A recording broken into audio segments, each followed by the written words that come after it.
She threw $300 bills onto the white tablecloth like they were contaminated. The sound of crisp paper hitting porcelain echoed through Belmont's dining room, and 60 heads turned in unison. Victoria Monroe's voice carried across the restaurant with the kind of clarity that came from years of boardroom dominance, each word enunciated to maximize humiliation. "This should cover your Walmart suit, Mr. Ashford, and maybe a haircut for both of you." The man sitting across from her didn't move. Dallas Ashford, 35 years old, 6'1", dark skin that held the sun differently than it did the fluorescent lights of this five-star establishment, kept his hands flat on the table. His daughter sat beside him in a pink shirt stained with grape juice from lunch, 6 years old, clutching a box of crayons like a lifeline.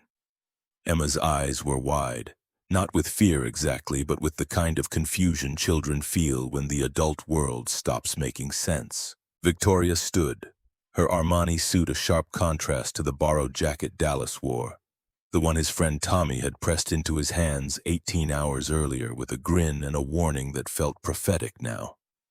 The jacket's sleeves were half an inch too short. Victoria had noticed that detail within the first 30 seconds of arriving 20 minutes late, to a dinner she'd never wanted to attend. Dallas pushed his chair back slowly. The movement was deliberate, controlled, the kind of precision that came from years of training his body to obey even when his mind was screaming. He lifted Emma into his arms, felt her small hands lock around his neck, her face burying into his shoulder. The restaurant held its breath. Silverware had stopped clinking. Conversations had died mid-sentence. Even the servers had frozen, caught between professional discretion and human curiosity. Emma's voice came out small, muffled against his shirt. "Daddy, did I embarrass you?" The question drove into Dallas like shrapnel. He adjusted his grip, supporting her weight with one arm while his free hand smoothed down her hair. The tight curls Sarah had loved so much, the ones Emma had inherited along with her mother's light brown eyes, and the kind of smile that could disarm anyone who still had a heart. "Never, baby girl, never." He walked toward the exit without looking back. The maitre d' held the door, expression carefully neutral, the kind of neutrality that spoke volumes. Outside, the autumn air hit cold against Dallas's face. He'd parked 3 blocks away because valet parking at Belmont cost more than he'd budgeted for groceries this week, and the idea of handing his keys to some college kid who'd judged the dent in his truck's passenger door had felt like adding insult to inevitability. Emma stayed quiet until they reached the vehicle. Dallas set her down gently, opened the door, helped her climb into the booster seat that had been Sarah's last purchase before the cancer took her ability to drive, then to walk, then to breathe. He buckled the straps with practiced efficiency, the muscle memory of 6 years doing this alone, 6 years being both mother and father to a little girl who deserved so much more than a man who fixed transmissions for a living. "Daddy?" Emma's voice pulled him back from the edge of whatever dark place his thoughts had been heading. Why was that lady so mean? Dallas knelt beside the open door, eye level with his daughter. The streetlight above them flickered, casting uneven shadows across the pavement. How did you explain cruelty to a 6-year-old? How did you tell your child that some people measured worth in dollars and judged humanity by the thread count of your clothes? Some people don't know how to see what matters, he said finally. They look at the outside and miss everything good on the inside. Emma considered this with the seriousness she brought to all of life's mysteries. Then her small hand reached out, touched his cheek.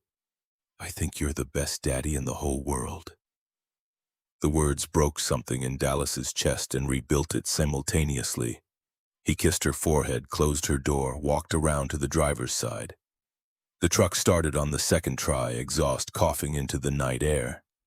He pulled out onto the empty street, headed toward home, toward the small apartment above his garage where the rent was $0 but the isolation was total.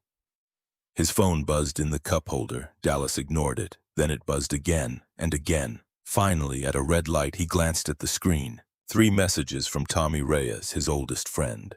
The structural engineer who'd served alongside him in Iraq. The man who'd lent him the too small suit and told him this dinner was either going to change his life or confirm everything he already suspected about people who had money they'd never earned. The messages were simple. How'd it go? Followed by, that bad, huh? Followed by, beer's cold if you need it. Dallas typed back with one thumb. Rain check. Emma's with me. The response came instantly. Kids are allowed at my place, brother. Doors open.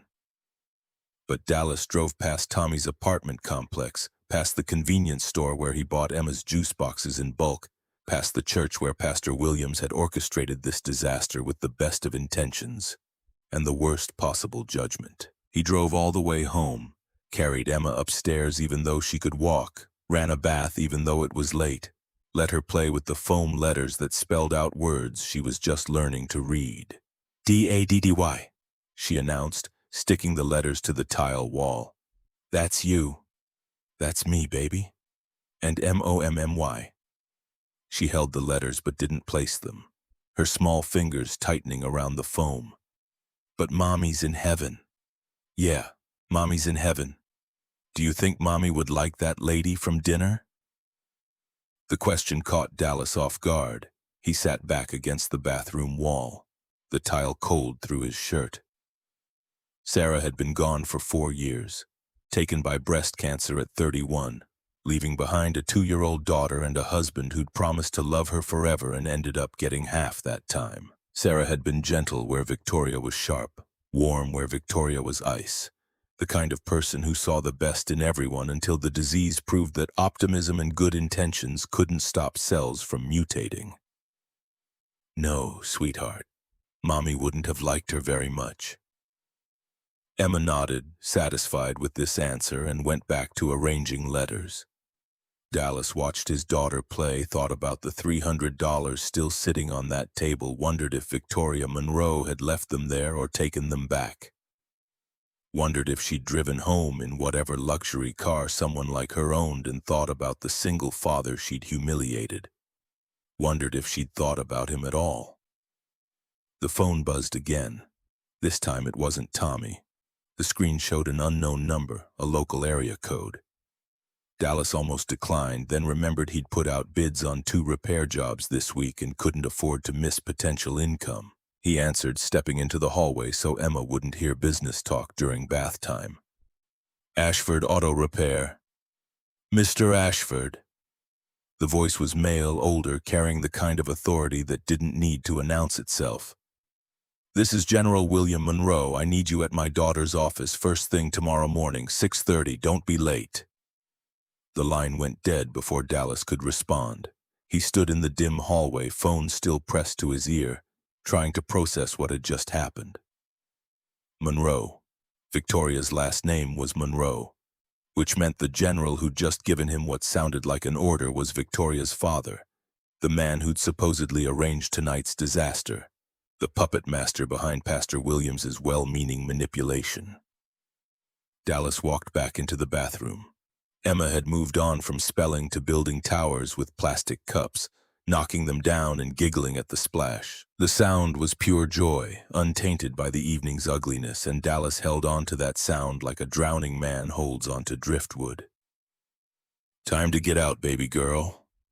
He dried her off, helped her into pajamas, tucked her into the small bed in the small room that Sarah had painted yellow the week before she got too sick to hold a brush.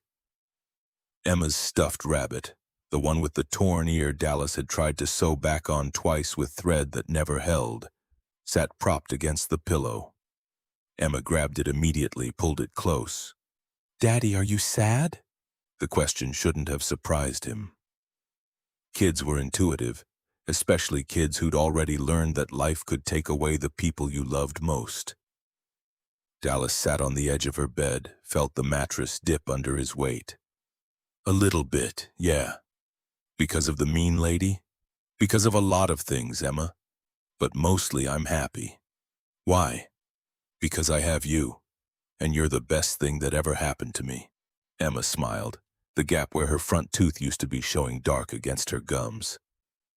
She'd lost the tooth last week, placed it under her pillow with absolute faith in the mythology of childhood. Dallas had scraped together $5, the going rate according to Emma's classmates, and felt like a millionaire when she'd woken up screaming with joy. "I love you, Daddy. I love you more than all the stars, baby girl." He kissed her forehead, turned on the nightlight shaped like a crescent moon, left the door cracked open exactly 3 inches the way she liked it.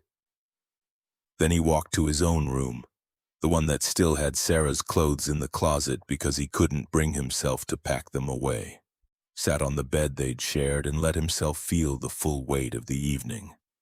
The humiliation hadn't been the money. Dallas had been poor before, would probably be poor again, had made peace with the difference between net worth and self-worth somewhere in the desert outside Fallujah when he'd carried a wounded general through a mile of sand and fire and realized that survival didn't care about your bank account.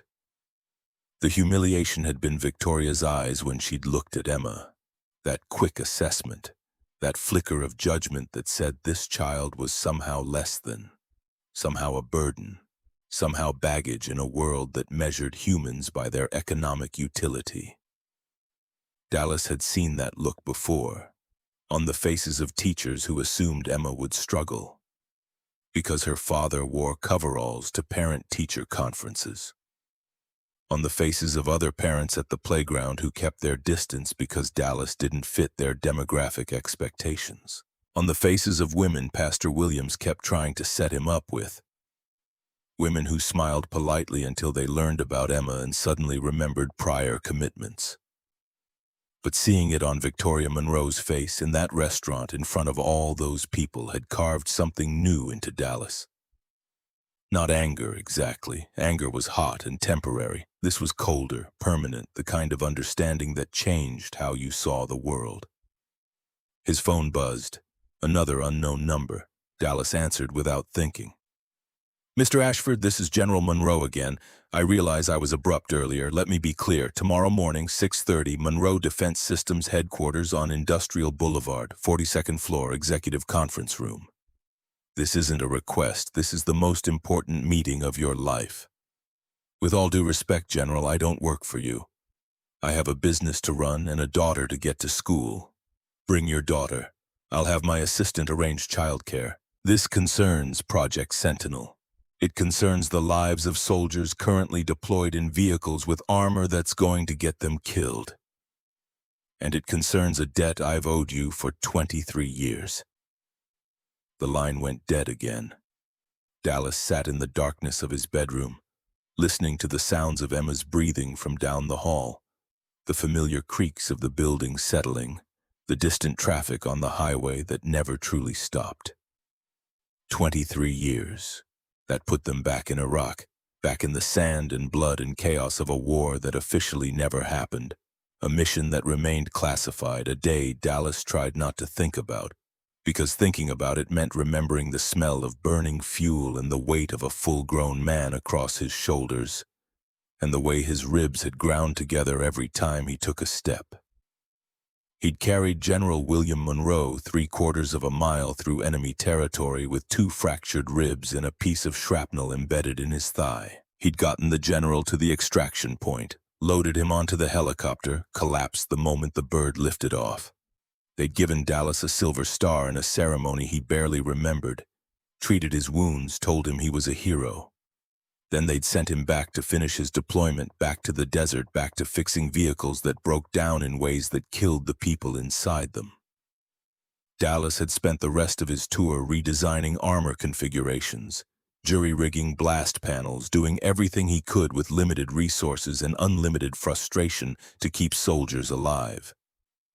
He'd saved 67 lives according to the classified citation that came with his second commendation.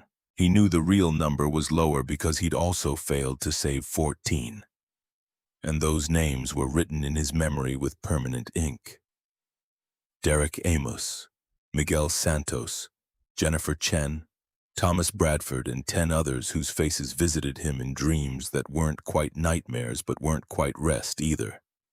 When his enlistment ended, the offers had come fast. Pentagon wanted him for vehicle development. Lockheed Martin offered $250,000 a year. Raytheon made promises about innovation and impact, but Sarah had been dying, Emma had been 2 years old, and Dallas had made the only choice that mattered.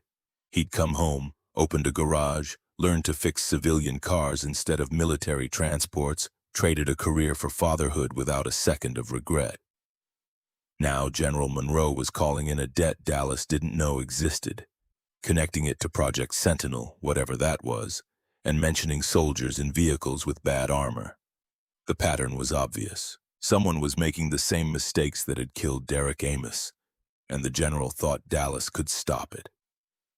Dallas set his phone on the nightstand, lay back against pillows that still smelled faintly of Sarah's shampoo even after 4 years, stared at the ceiling fan that wobbled on every rotation. Tomorrow morning he'd drop Emma at school early, drive across town to a building he'd never entered, meet with people who lived in a different stratosphere. He'd do it because soldiers deserved better than dying in vehicles that failed them. He'd do it because the general had asked, and Dallas still believed in honoring debts even when the world had stopped honoring much of anything else. But first he'd sleep, or try to in the few hours remaining before his alarm went off at 4:45. He'd wake up, make coffee, get Emma ready, kiss her goodbye, and step into whatever tomorrow held, because that's what fathers did. They showed up. They did the work. They protected the people who couldn't protect themselves. And sometimes in the quiet hours before dawn, they wondered if they were enough. The alarm pulled Dallas from something that wasn't quite sleep at 4:45 exactly. He silenced it before the second beep, swung his legs out of bed, felt his back protest the movement. 35 wasn't old, but his body carried mileage beyond his years. 2 deployments, 6 years of crawling under vehicles, and the cumulative weight of single parenthood had left their marks. Coffee first. Always coffee first. The machine gurgled and hissed while Dallas leaned against the counter, stared at the suit still hanging where he'd left it last night. Tommy's suit. He'd have to return it, probably with an apology for whatever wine or judgment Victoria Monroe had spilled on it in his absence. Then he'd need to figure out what to wear to Monroe Defense Systems. Coveralls seemed appropriate for a mechanic, but something told him showing up to a 42nd floor executive conference room in work clothes would confirm every assumption Victoria had already made about his place in the world's hierarchy. The coffee finished brewing. Dallas poured a cup, black, no sugar, drank half of it standing at the window that overlooked the garage below. Ashford Auto Repair, the sign read in fading letters Dallas kept meaning to repaint. 2 bays, 3 employees counting himself. Enough business to keep the lights on and Emma fed, but never enough to feel secure. Tommy Reyes ran the structural calculations when Dallas needed them, mostly as a favor between brothers who'd bled together in desert sand. The third employee was a kid named Marcus, 19, learning the trade, showing up on time, and working hard in a way that reminded Dallas of himself at that age. Footsteps in the hallway. Emma appeared in the doorway, rubbing her eyes, the stuffed rabbit dragging behind her. "Morning, Daddy." "Morning, baby girl. You're up early." "I heard the coffee machine. It's loud." She climbed onto his lap like she'd done every morning for 6 years, fit herself against his chest, tucked her head under his chin. This was their routine, this quiet moment before the day demanded things from both of them. Dallas held his daughter and drank his coffee and watched the sun start to paint the eastern sky in shades of orange and pink that Sarah used to say proved God was an artist. "Daddy, where are we going today?" "You're going to school. I have a meeting." "With the mean lady?" Dallas hesitated. The general hadn't mentioned Victoria specifically, but the meeting was at her company, in her building. Odds were high she'd be there sitting across from him again, probably with the same expression of polite contempt she'd worn at dinner. "Maybe. I don't know for sure." Emma was quiet for a moment then. "If you see her, tell her I forgive her." The words hit Dallas like a punch to the sternum. 6 years old, humiliated in public, called baggage by a stranger, and Emma's first instinct was forgiveness. Where had she learned that? From Sarah, probably, in the 2 years they'd had together before cancer stole her away. From the Bible stories Emma loved, the ones about mercy and grace and turning the other cheek. From some deep well of goodness that Dallas feared the world would eventually poison. "I'll tell her," he promised, knowing he wouldn't, knowing that Victoria Monroe probably didn't care about the forgiveness of a child she'd dismissed as easily as loose change. They got ready together, the morning routine unfolding with practiced efficiency. Dallas made oatmeal while Emma picked out her clothes, argued briefly about the necessity of matching socks, compromised on sneakers instead of the light-up shoes that had broken last week. He braided her hair, a skill he'd learned from YouTube videos in those desperate early months of single fatherhood. Secured it with the purple bands Emma preferred. She brushed her teeth while he packed her lunch, the same lunch he packed every day: sandwich, apple slices, crackers, juice box, and a note that said, "Daddy loves you," in handwriting that had gotten neater with practice. By 6:15 they were in the truck, heading across town through morning traffic that was just beginning to build. Emma sat in her booster seat, swinging her legs, humming a song she'd learned in music class. Dallas drove with one eye on the road and one on the clock, calculating arrival times, mentally mapping the route from Emma's school to Monroe Defense Systems. The elementary school parking lot was nearly empty when they arrived. Dallas walked Emma to the early care program, signed her in, knelt down for the goodbye ritual they'd established years ago. "Be good, I will. Be brave. I will. Be you, I will." Emma hugged him tight, then whispered in his ear, "You be brave too, Daddy." He watched her walk into the classroom, watched her join the other early arrivals, watched until she was settled with a book before heading back to the truck. The drive to Monroe Defense Systems took 20 minutes through neighborhoods that got progressively nicer, houses that got progressively larger, lawns that spoke of professional maintenance and automatic sprinkler systems. Dallas had grown up in a part of town where lawns were whatever grass survived neglect, where professional maintenance meant your neighbor's cousin knew a guy who could fix your air conditioning if you didn't ask too many questions about licensing. Monroe Defense Systems occupied a glass tower that caught the morning sun, threw it back in sharp, brilliant fragments. The building was all angles and steel, the kind of architecture that made a statement about power and permanence. Dallas pulled into the parking garage, found a spot on level 3 marked Visitor, killed the engine. He sat for a moment, hands on the wheel, breathing deliberately. This was just a meeting, just a conversation. He'd faced worse.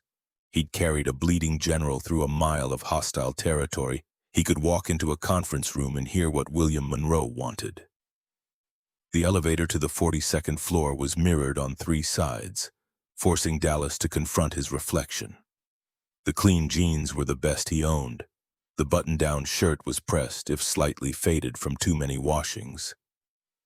His work boots were the only shoes he had that weren't falling apart, and he'd cleaned them as best he could, though the leather still showed cracks and stains that no amount of polish could hide.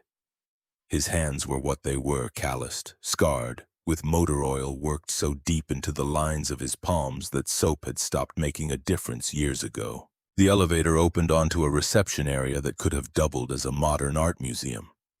Everything was white and chrome and glass, designed to intimidate anyone who didn't belong to this tax bracket. A woman sat behind a curved desk, perfectly styled, perfectly professional, her smile calibrated to convey welcome without warmth. "Dallas Ashford, I have a meeting with General Monroe." She typed something, nodded, picked up a phone. 30 seconds later, another woman appeared, younger, carrying a tablet, gesturing for Dallas to follow. They walked down a hallway lined with photographs of military vehicles, defense contracts, official ceremonies where men in suits shook hands with men in uniform.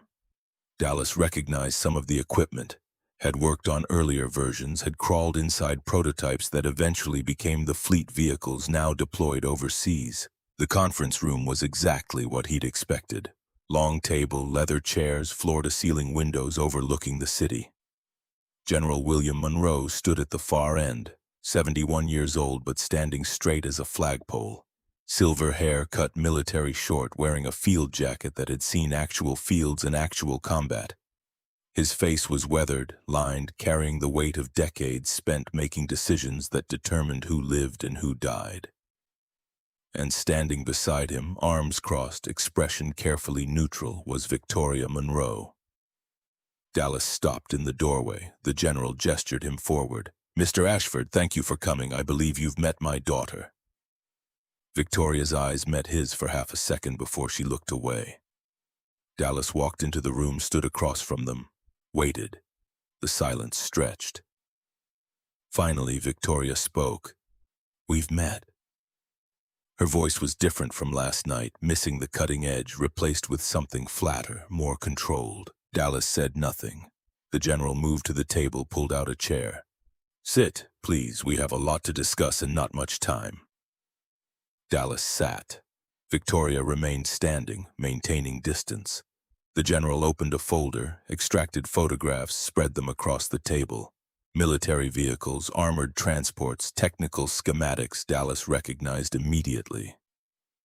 "Project Sentinel," the general began. $450 million. 3 years in development.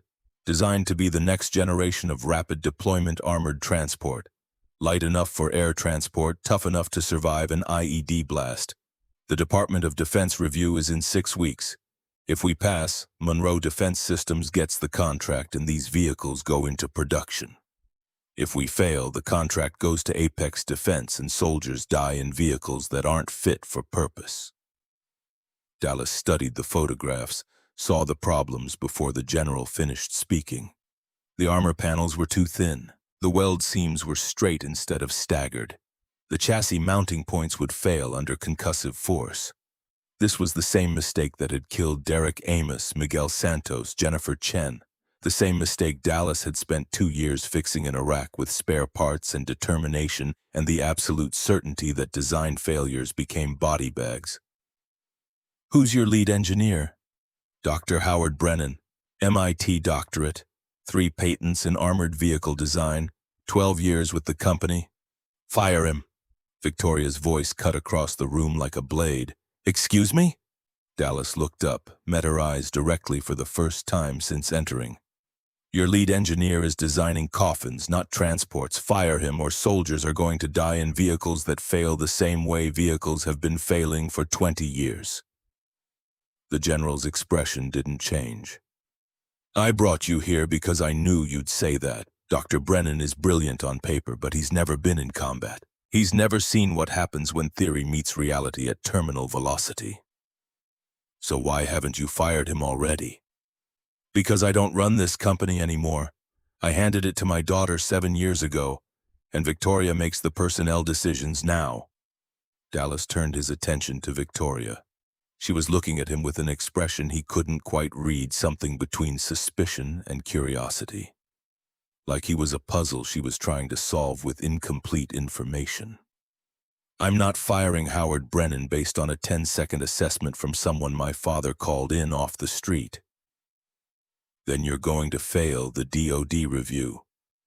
And when you do, remember that soldiers are going to die because you prioritize credentials over competence." The words landed like a grenade. Victoria's jaw tightened.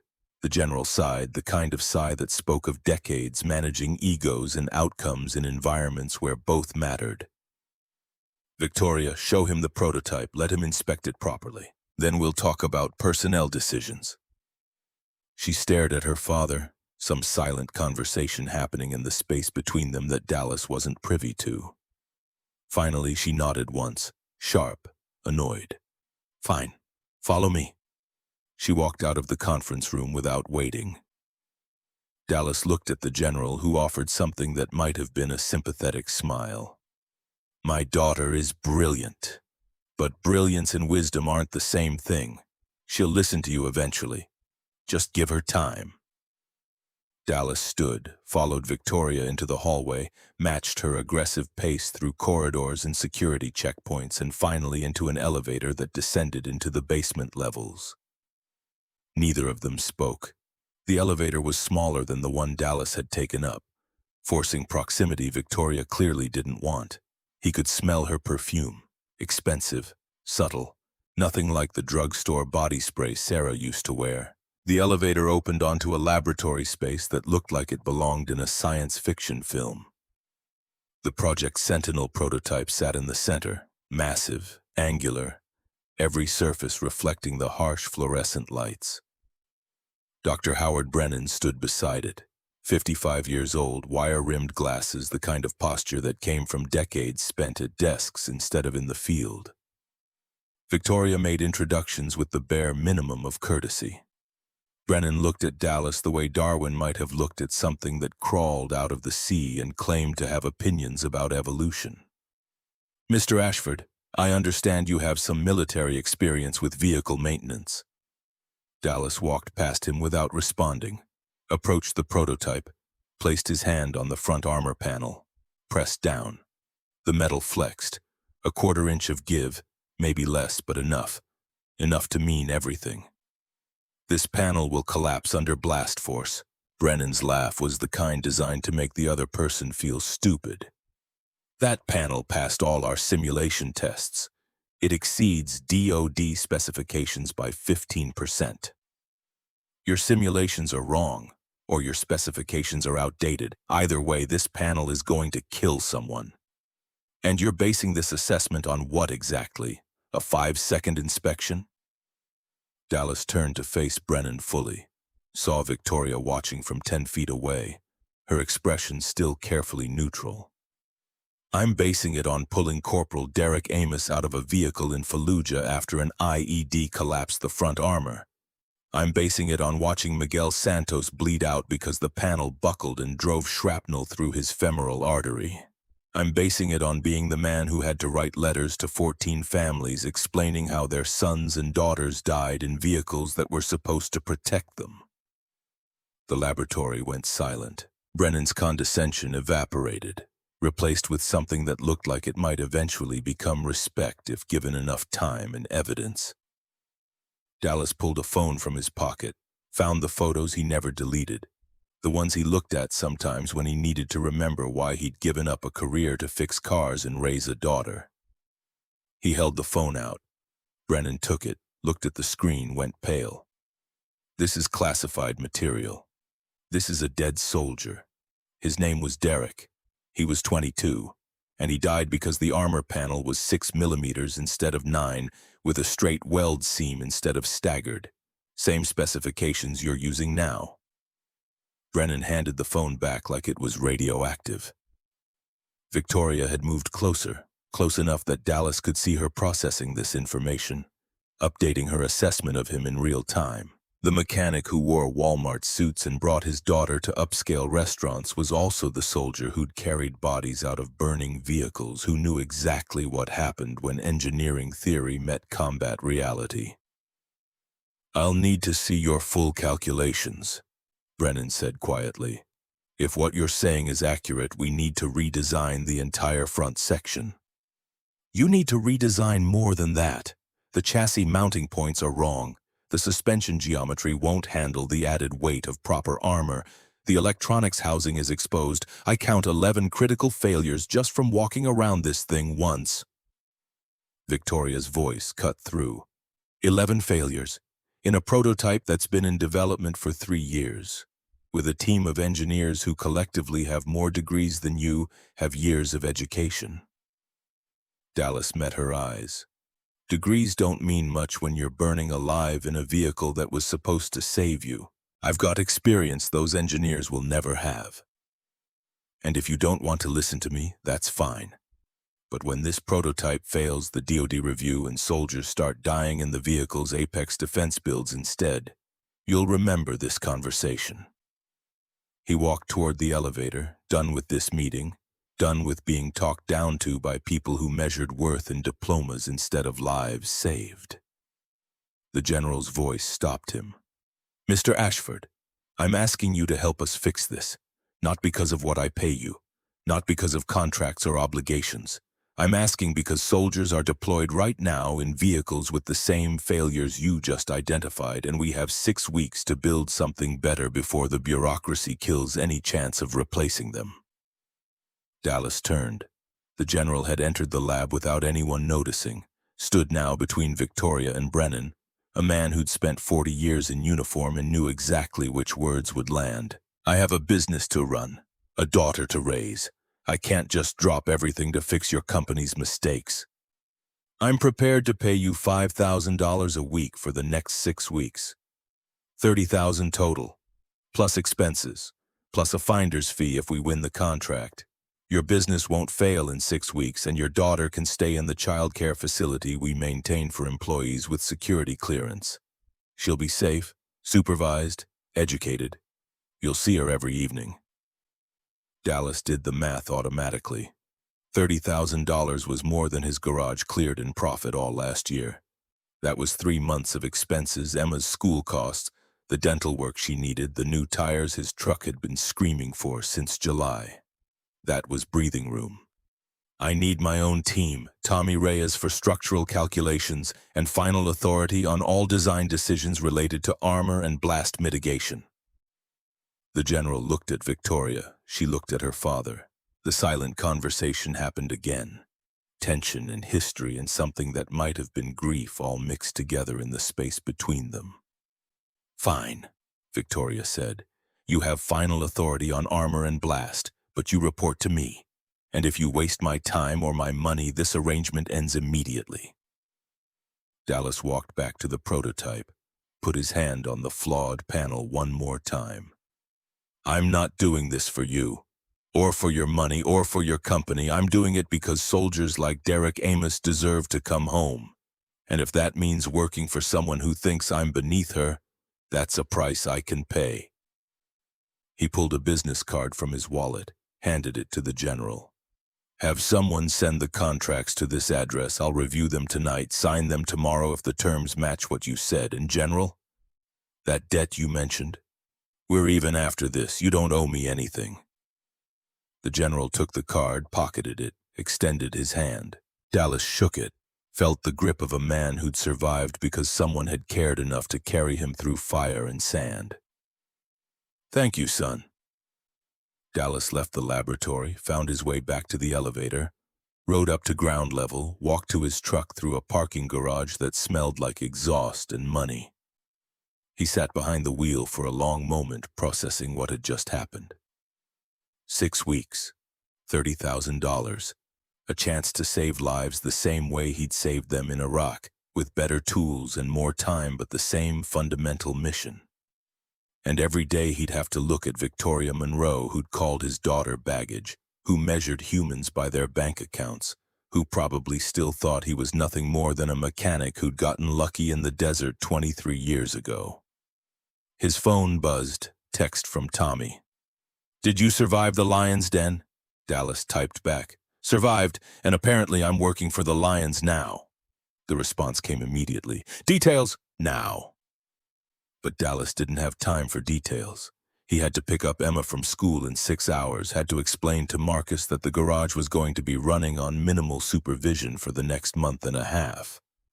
Had to figure out how to be present for his daughter while rebuilding a prototype that could save hundreds of lives if it worked and kill hundreds more if it failed. He started the truck, pulled out of the parking garage into morning sunlight that felt different somehow, sharper, like the day had shifted into a new phase that required different eyes to see clearly. Somewhere above him on the 42nd floor, Victoria Monroe was probably telling her father that bringing in a mechanic had been a mistake. Somewhere in the basement, Dr. Brennan was probably recalculating every assumption his team had made about armor specifications. And somewhere in an elementary school across town, Emma was learning to read bigger words and add larger numbers and build friendships with kids who didn't know their classmates' father had just agreed to step back into a world he'd left behind for good reasons.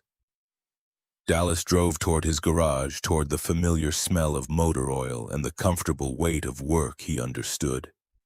But the turn he'd made this morning was irreversible.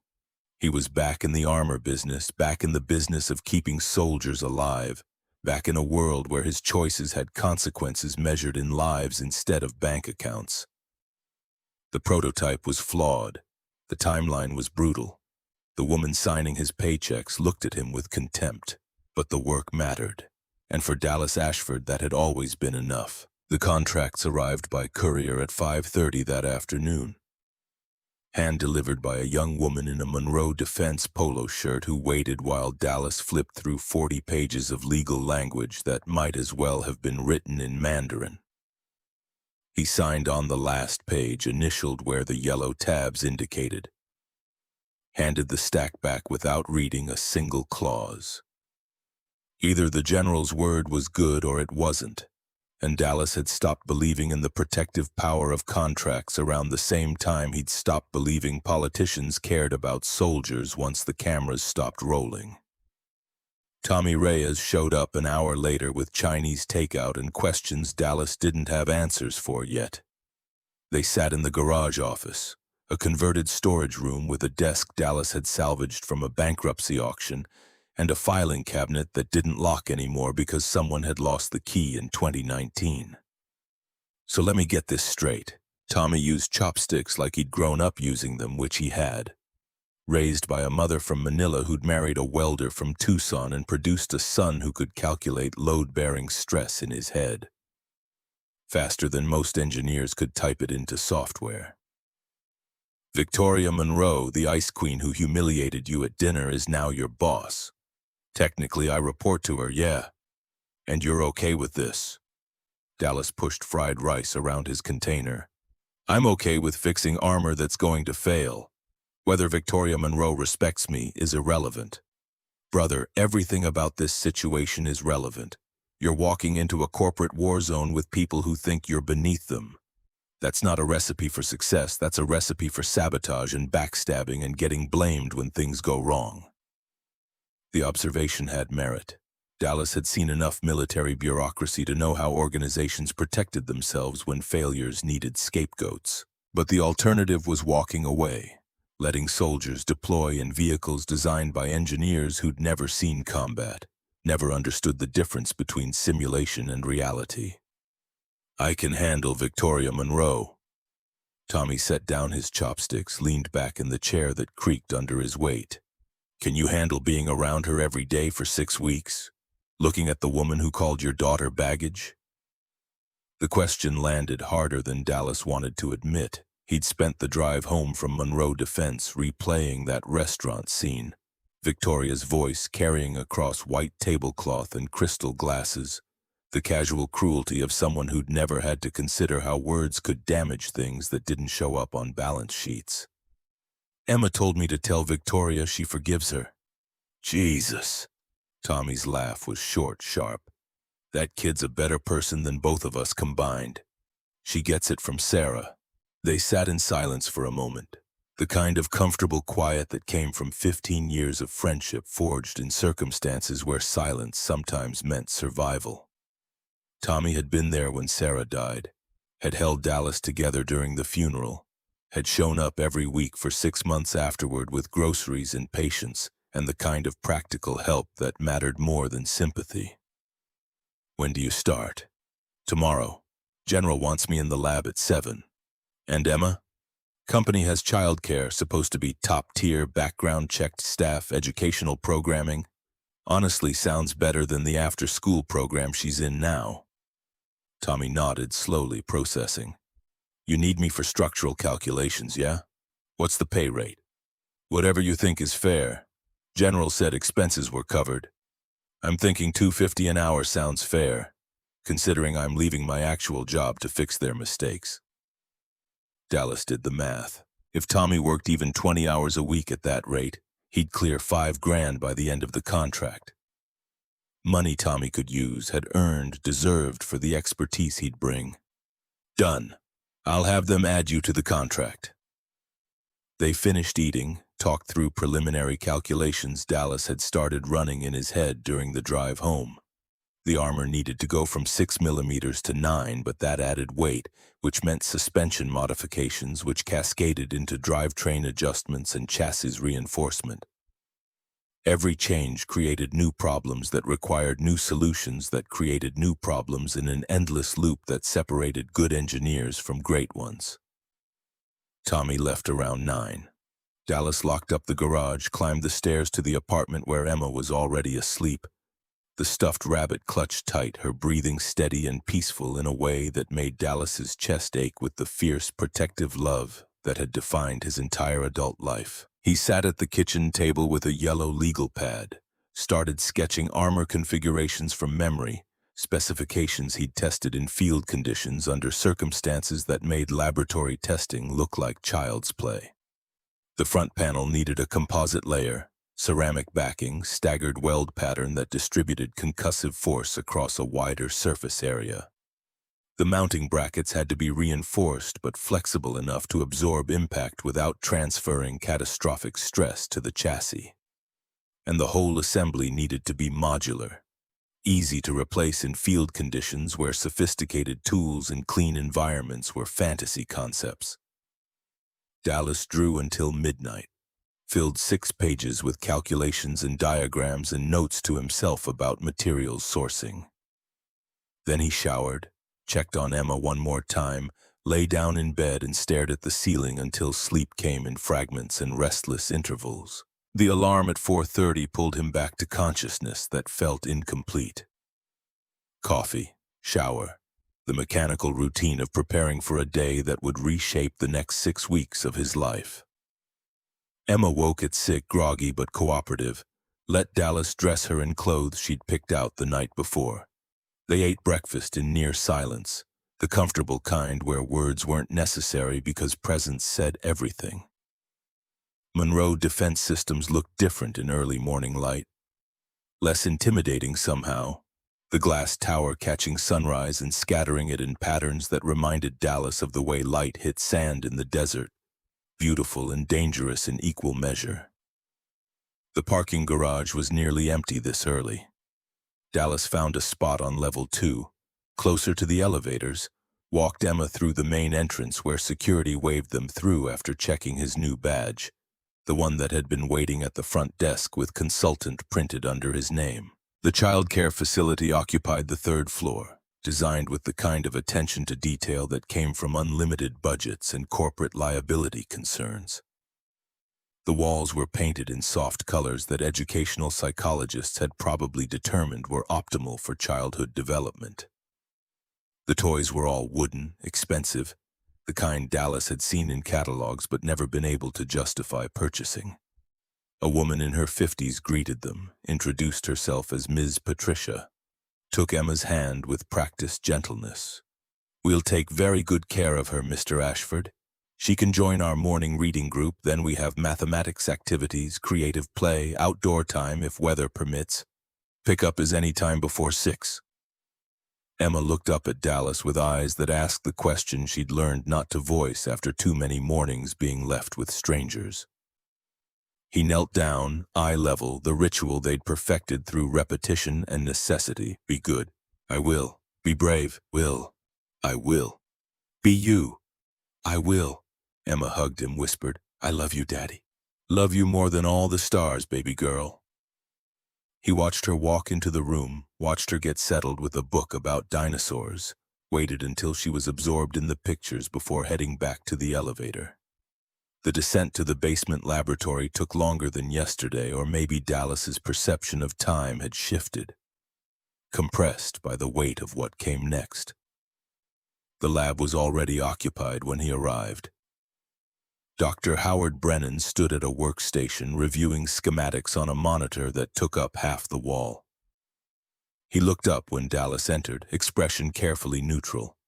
Yesterday's condescension replaced with something that might eventually become professional respect if they could get past the awkward phase where credentials clashed with experience. "Mr. Ashford, I've been reviewing the specifications you mentioned. If we increase the armor to 9 millimeters with ceramic composite backing, we're adding approximately 2,000 pounds to the front section alone." Dallas walked to the prototype, pulled a tape measure from his pocket, started taking measurements Brennan's team had presumably already recorded, but Dallas needed to verify himself. Trust came from confirmation, not assumption. 2,000 pounds is manageable if we redistribute the weight properly and upgrade the suspension geometry. You're using standard coil springs here, which are inadequate. We need progressive rate springs with adjustable damping. That's going to add cost. Less cost than redesigning the entire vehicle after it fails the DoD review. Brennan made a note on his tablet, the motion precise, methodical. I've also run preliminary calculations on the weld pattern you suggested. Staggered seams reduce peak stress by approximately 40% compared to straight seams, but they require more sophisticated welding equipment and skilled operators. Then get sophisticated equipment and skilled operators. This isn't about saving money, it's about saving lives. The statement hung in the air between them. Neither accusation nor judgment, just fact delivered with the weight of someone who'd seen the consequences of cost-cutting measures. Brennan nodded slowly. I'll put together a revised budget proposal for Miss Monroe's approval. Footsteps on the concrete floor announced Victoria's arrival before she came into view. She wore a different suit today, charcoal gray instead of black. Her hair pulled back in the same severe style that seemed designed to discourage anything resembling warmth or accessibility.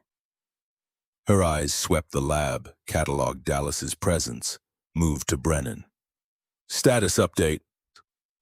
Brennan pulled up a document on the monitor, highlighted sections in yellow.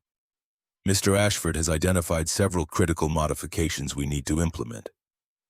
Front armor upgrade to 9mm with ceramic composite, staggered weld pattern, suspension redesign, chassis reinforcement. I've drafted a preliminary budget that comes to approximately $200,000 in additional materials and labor. Victoria's expression didn't change, but something flickered behind her eyes, some calculation running in parallel to the conversation. $200,000 on top of the $4 million we've already spent. It's necessary if we want to pass the DoD review. She turned to Dallas. You're certain about these modifications? I'm certain that without them, soldiers are going to die. Whether that certainty justifies $200,000 is a question you have to answer. The challenge was deliberate, pushing back against the implicit hierarchy where Victoria's approval mattered more than engineering reality.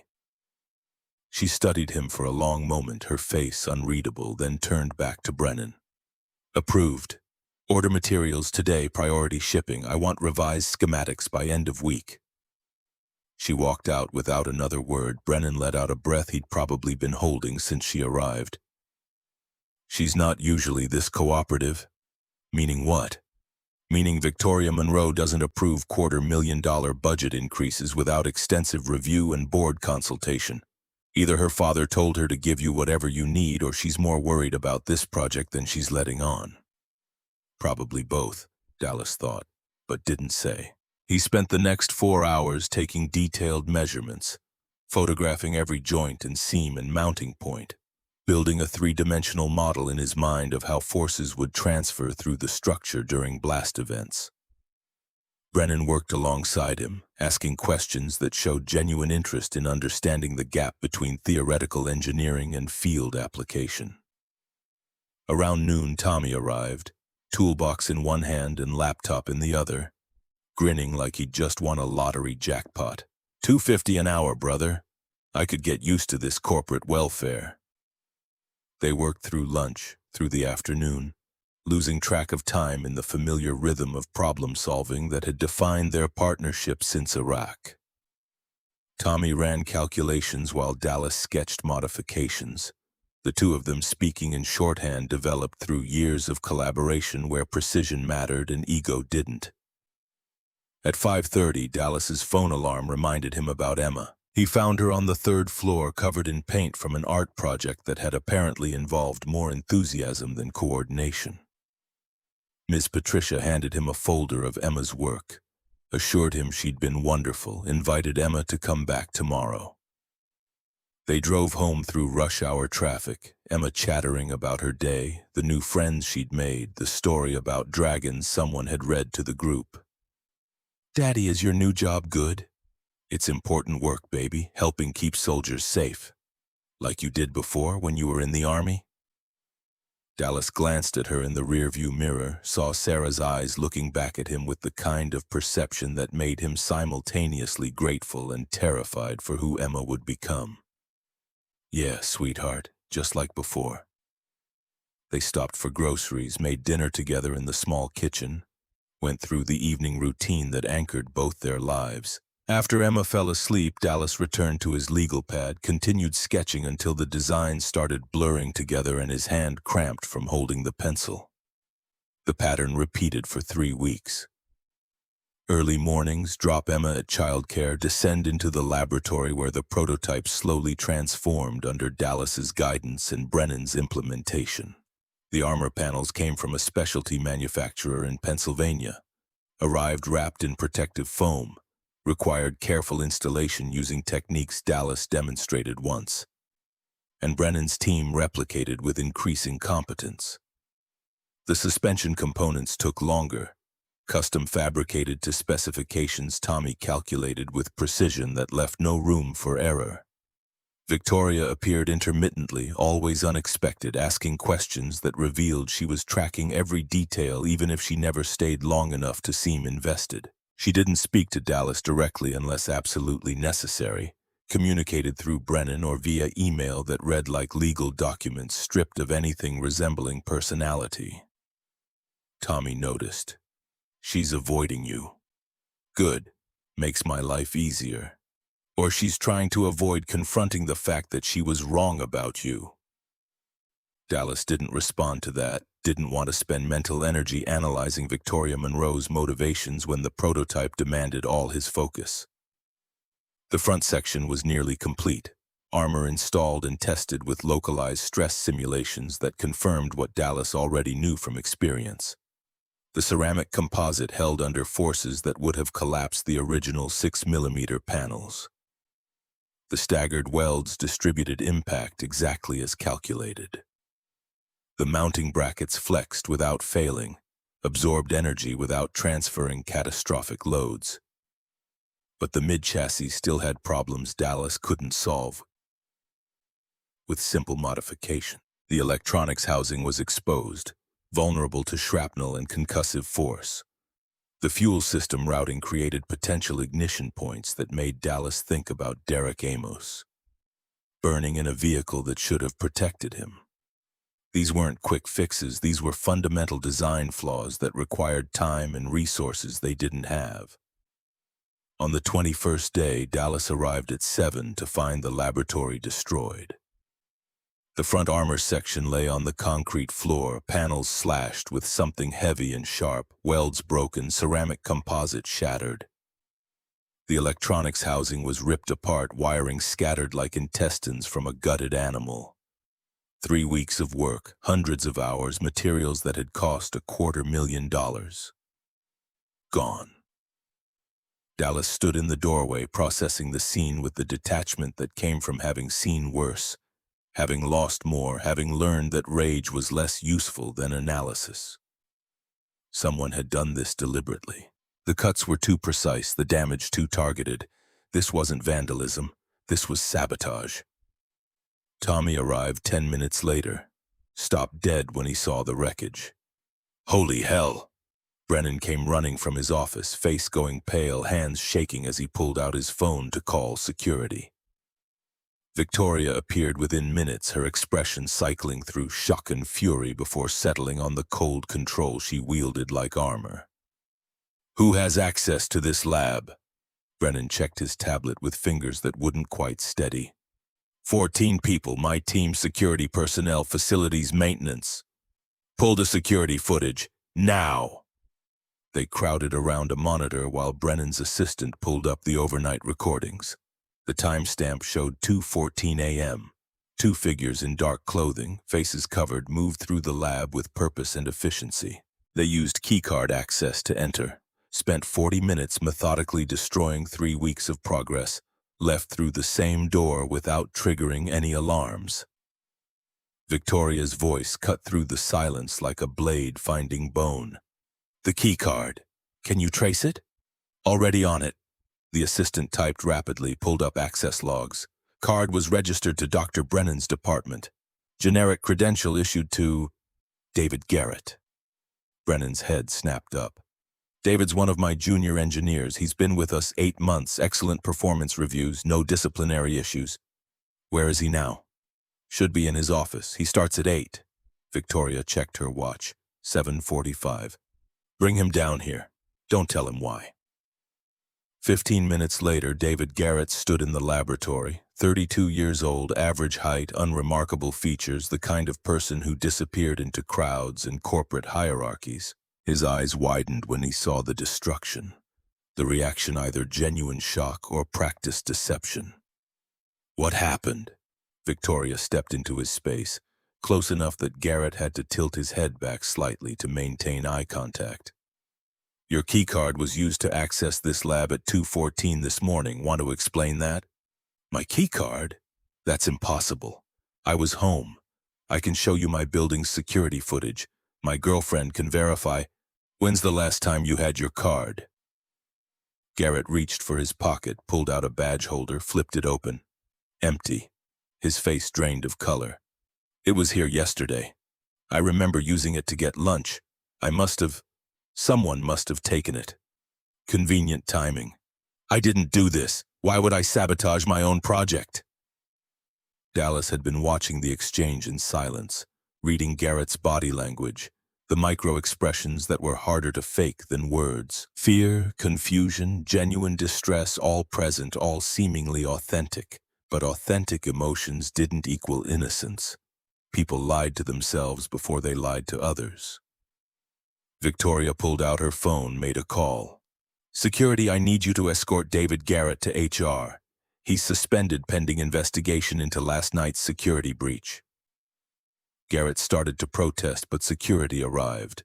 2 men in Monroe Defense uniforms, professional and impassive. They led him away, his voice echoing back through the laboratory, still proclaiming innocence. When they were gone, Victoria turned to Dallas. Can you rebuild? With what materials? Everything custom fabricated is destroyed. The armor panels alone took 2 weeks to manufacture. How much time do we have until the DoD review? 3 weeks, 21 days. Victoria pulled out her phone again, started typing with the kind of aggressive speed that suggested she was already 3 steps ahead of the conversation. I'm authorizing emergency procurement. Triple the normal budget if necessary. We'll have replacement materials by end of week. Dallas walked to the wreckage, knelt beside a shattered armor panel, ran his fingers over the cuts. They were clean, professional, made with industrial cutting tools that required training and strength. Whoever had done this knew exactly where to strike for maximum damage. This wasn't random vandalism. This was someone who understood the prototype's construction well enough to target critical components. Tommy joined him, examining the damage with an engineer's eye for structural failure. They knew what they were doing. Cut the weld seams first, then shattered the ceramic. That's deliberate sequencing. Victoria was still on her phone, pacing the laboratory, her voice sharp with commands that moved through procurement, legal, security. She finished the call, turned back to Dallas. Garrett's worked here 8 months. Excellent credentials, hired from Raytheon, passed all background checks. If he's involved, this is sophisticated corporate espionage, not a disgruntled employee acting alone. The implication was clear. Someone wanted Project Sentinel to fail. Someone with resources and planning and access to Monroe Defense's internal operations. The most obvious suspect was Apex Defense, their primary competitor, the company that would inherit the $450 million contract if Monroe failed the DoD review. Dallas stood, brushed ceramic dust from his hands. We need to move operations. To where? Somewhere that doesn't have 14 people with access. Somewhere I can control the security myself. Victoria's expression shifted, skepticism warring with pragmatism. You're suggesting what exactly? My garage. 2 bays, 1 person with keys besides me, no corporate access logs to clone.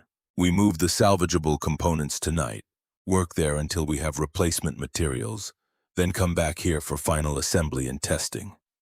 Your garage. Victoria said it like she was testing the words, finding them inadequate. You want to build a military prototype in an automotive repair shop. I want to build it somewhere the saboteurs can't reach, unless you have a better suggestion. She didn't. They spent the next 2 hours documenting the damage, photographing everything for insurance and investigation purposes, salvaging what could be saved. The electronics were mostly intact, protected by the housing they'd been ripped from. The fuel system components survived. The chassis itself was untouched, too large and integrated to damage without heavy equipment. By noon, they'd loaded Dallas's truck with everything portable. Tommy followed in his van, packed with tools and materials and the laptop that held 3 weeks of calculations too valuable to leave in a laboratory that had already proven vulnerable. They drove across town, from the glass tower of corporate defense contracting to the fading paint and cracked asphalt of Ashford Auto Repair. Marcus, the 19-year-old who'd been running the garage in Dallas's absence, looked up from an oil change with confusion that shifted to concern when he saw the loading process. Dallas explained briefly, "Project from a client, need the space for specialized work, you'll have to handle all walk-in repairs alone for the next 3 weeks." Marcus nodded, asked no questions, went back to work with the kind of quiet competence that reminded Dallas why he'd hired the kid in the first place. They'd just finished unloading when Victoria's car pulled into the lot. She stepped out, surveyed the garage with an expression Dallas couldn't quite read, something between dismay and resignation. Her heels clicked on the concrete as she walked to where Dallas and Tommy were organizing components by assembly sequence. "I've authorized a security team to monitor this location overnight. 2 guards, rotating shifts, starting tonight. I don't need security guards making my neighbors nervous. You need security guards preventing another sabotage. This isn't negotiable." Dallas was about to argue when his phone rang. Unknown number, local area code. He answered. The voice was female, nervous, speaking quickly like she was afraid she'd lose courage if she paused. "Mr. Ashford, this is a one-time warning. Apex Defense knows about your warehouse rebuild. They know you're feeding false information to Garrett. They're planning another strike, bigger this time, and they're filing a security complaint with the Department of Defense to delay your review." Dallas put the phone on speaker. Victoria stepped closer, listening. "Who is this? Someone who's tired of watching good people get destroyed by corporate greed." "My son is a Marine. He's deployed right now in vehicles with the same failed armor your team is trying to fix. I can't let Apex sabotage this project." "When are they filing the complaint?" "Within 5 days, maybe sooner. You need to be ready before that happens, or the DOD will postpone and you'll lose your window." The line went dead. Dallas looked at Victoria, saw his own calculations reflected in her eyes. 21 days until the review was already aggressive. If they had to be ready in 5 days to beat the complaint filing, they were looking at the impossible. Tommy voiced what they were all thinking. "We can't rebuild in 5 days. The materials won't even arrive by then." Victoria pulled out her phone, made another call, her voice carrying the kind of authority that moved mountains, or at least moved procurement departments. "I need the general. Now!" 30 seconds later, she had her father on speaker. She explained the situation in terse, efficient sentences. The sabotage, the anonymous warning, the 5-day deadline. The general's response was immediate. "I'll call the Secretary of Defense directly. If I can move the review up by 2 weeks, you'll have 7 days from today to be ready for evaluation. That's the best I can do." 7 days. Victoria looked at Dallas. "Can you rebuild in 7 days?" Every engineering instinct said no. 7 days to fabricate custom armor panels, install suspension components, wire electronics, test systems, transport to Aberdeen Proving Ground in Maryland for the DOD evaluation. It was insane. It was impossible. Dallas thought about Derek Amos bleeding out in his arms, about Miguel Santos's mother receiving a folded flag and empty promises, about Emma asking if Daddy's work was important, about soldiers deployed right now in vehicles with 6mm armor and straight weld seams. "We can do it, but I need everyone, round the clock, no days off, and I need Victoria's full authorization to make decisions without approvals or committees or board consultation." Victoria met his eyes, something shifting in her expression, the ice cracking just enough to show whatever existed underneath. You have my authorization. Whatever you need. No approvals required. Then we start now. Tommy, call your materials suppliers, see who can deliver emergency orders. Victoria, I need fabricators, welders, anyone who can work metal to my specifications. And I need them here by tomorrow morning. The next 7 days became a blur of motion and metal and decisions made at 3 in the morning when exhaustion tried to convince Dallas that close enough was good enough. Tommy worked calculations in parallel with Dallas's builds, the two of them finishing each other's thoughts the way they had in Iraq when survival depended on making field repairs under fire. The armor panels arrived on day 3, shipped express from Pennsylvania, delivered at midnight by a truck driver who probably violated hours of service regulations to meet the timeline. Dallas and a fabricator named Marcus Webb, no relation to his employee, just unfortunate naming coincidence, worked 18-hour shifts installing the panels, staggering the welds, testing each seam with the kind of paranoid precision that separated adequate from exceptional. Victoria appeared intermittently, never staying long, always bringing coffee or food or replacement tools when something broke under the stress of accelerated assembly. She didn't talk much, didn't offer encouragement or criticism, just presence that somehow mattered more than Dallas wanted to admit.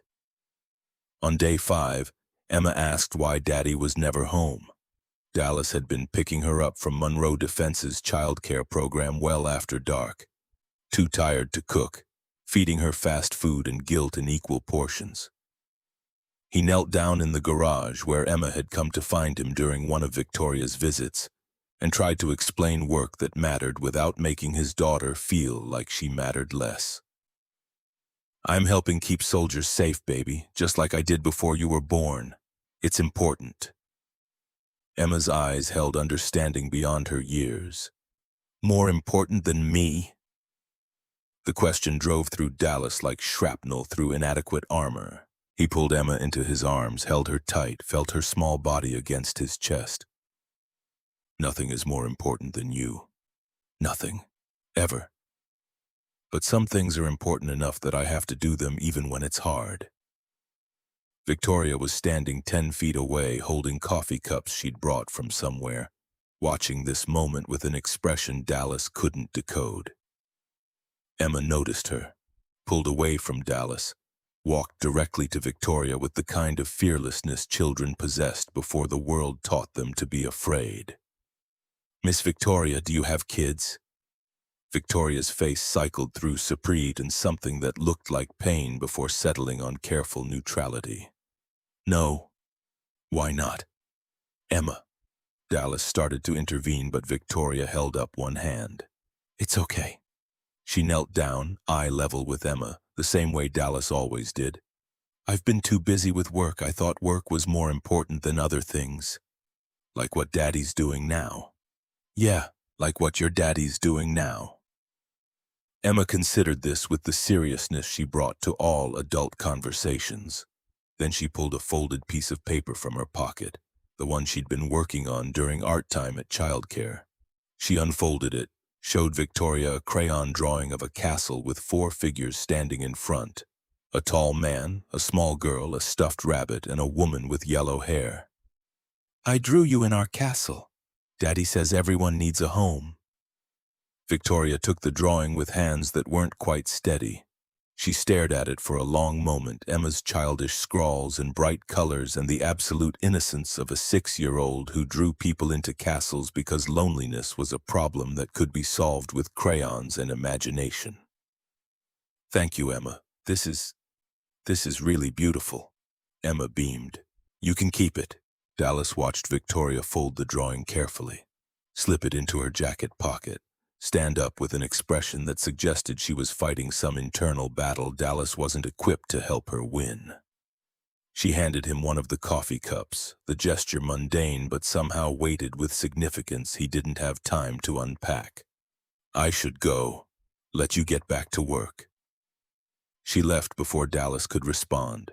Emma climbed into his lap, settled against his chest the way she did when she needed reassurance that Daddy was still there, still solid, still hers. "Is Miss Victoria sad, Daddy?" "Yeah, baby, I think she is." "Why?" "How did you explain adult loneliness to a 6-year-old? How did you describe the kind of isolation that came from building walls so high? You forgot there was a world outside them."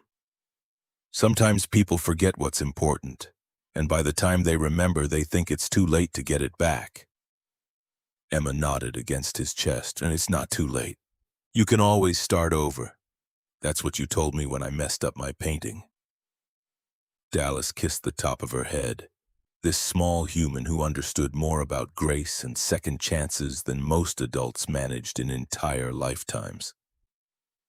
"You're right, sweetheart. You're absolutely right." He worked until midnight, sent Emma home with Tommy, who'd agreed to babysit for the night, pushed through exhaustion into the strange clarity that came when the body gave up and the mind had to carry the load alone. The prototype was nearly complete, ahead of schedule somehow, the combination of desperate timeline and skilled hands producing results that shouldn't have been possible. Day 7 arrived with the sunrise Dallas barely saw, working under fluorescent lights in a garage that smelled like metal and sweat, and the particular brand of determination that fueled last stands. At 4 in the morning, Dallas installed the final component, stepped back, looked at what they'd built.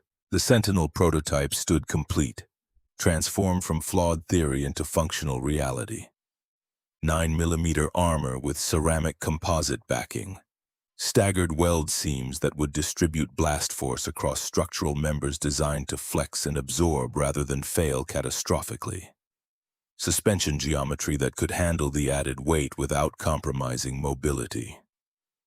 Electronics housed in protected compartments, fuel systems routed away from ignition sources, every lesson Dallas had learned in Iraq and the years since applied with surgical precision. Tommy appeared at his shoulder, looked at the vehicle, whistled low. "We actually did it. We built it. Whether it works, that's what Aberdeen decides." Victoria's car pulled into the lot at 6, earlier than Dallas had expected, catching him in coveralls streaked with grease and face that probably hadn't seen a mirror in 24 hours. She stepped out, walked to the prototype, circled it slowly, examining every detail with eyes that missed nothing. "It's ready? Ready as we can make it in 7 days. Then we transport it today. The evaluation is tomorrow morning at Aberdeen. I've arranged a flatbed truck, military escort for the convoy. We leave in 4 hours. Dallas nodded, too tired to process the timeline, the pressure, the reality. That everything came down to the next 36 hours. Victoria pulled out her phone, made another call, her voice crisp with commands that organized logistics Dallas didn't have bandwidth to manage. When she finished, she turned back to him. "You need to sleep, shower, eat. You look like you're going to collapse." "I'm fine." "You're not fine. You're running on fumes and stubbornness. Go home. Get Emma. Come back in 3 hours. That's an order." Dallas wanted to argue, but his body betrayed him, swaying slightly, the exhaustion he'd been ignoring demanding acknowledgement. He drove home, showered, collapsed on his bed for 90 minutes that felt like 90 seconds. Emma woke him, already dressed, somehow understanding without being told that today was important. They drove back to the garage together, arrived to find the flatbed truck already being loaded. Professionals with equipment and expertise Dallas hadn't arranged, but Victoria apparently had. The prototype secured, strapped down, protected for transport. Tommy stood beside his van, ready to follow. Victoria waited beside her own vehicle, changed into something more practical than her usual suits, looking almost human in jeans and a Monroe defense jacket.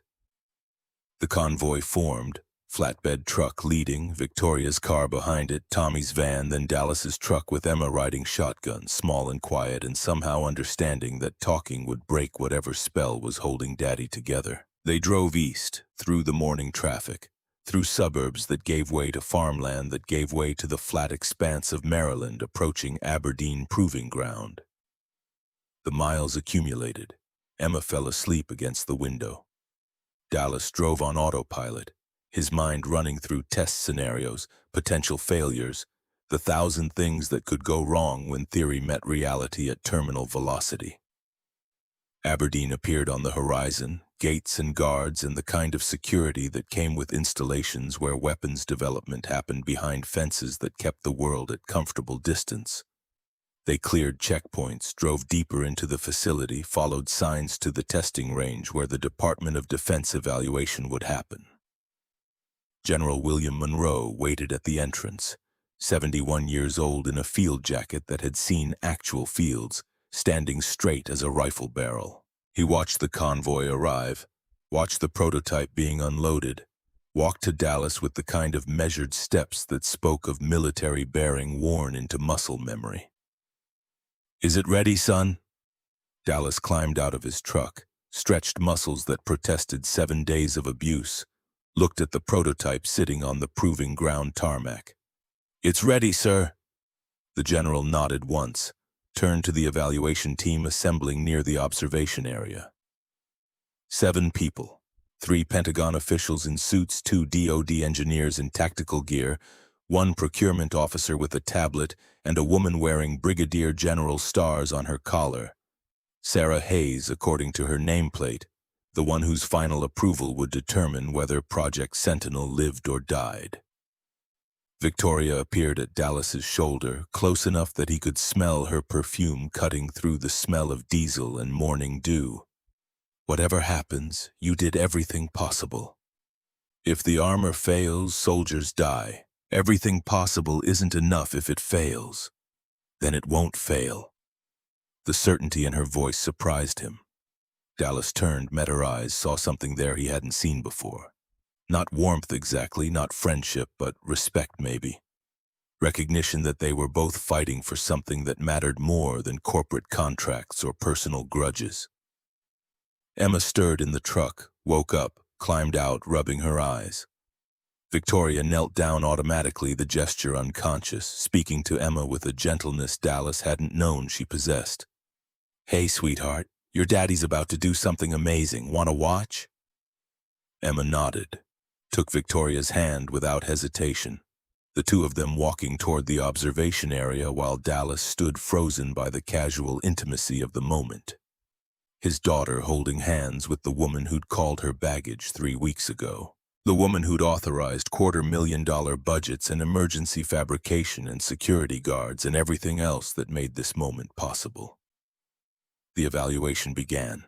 The Sentinel prototype sat on the test course like a challenge issued to physics and fate in equal measure.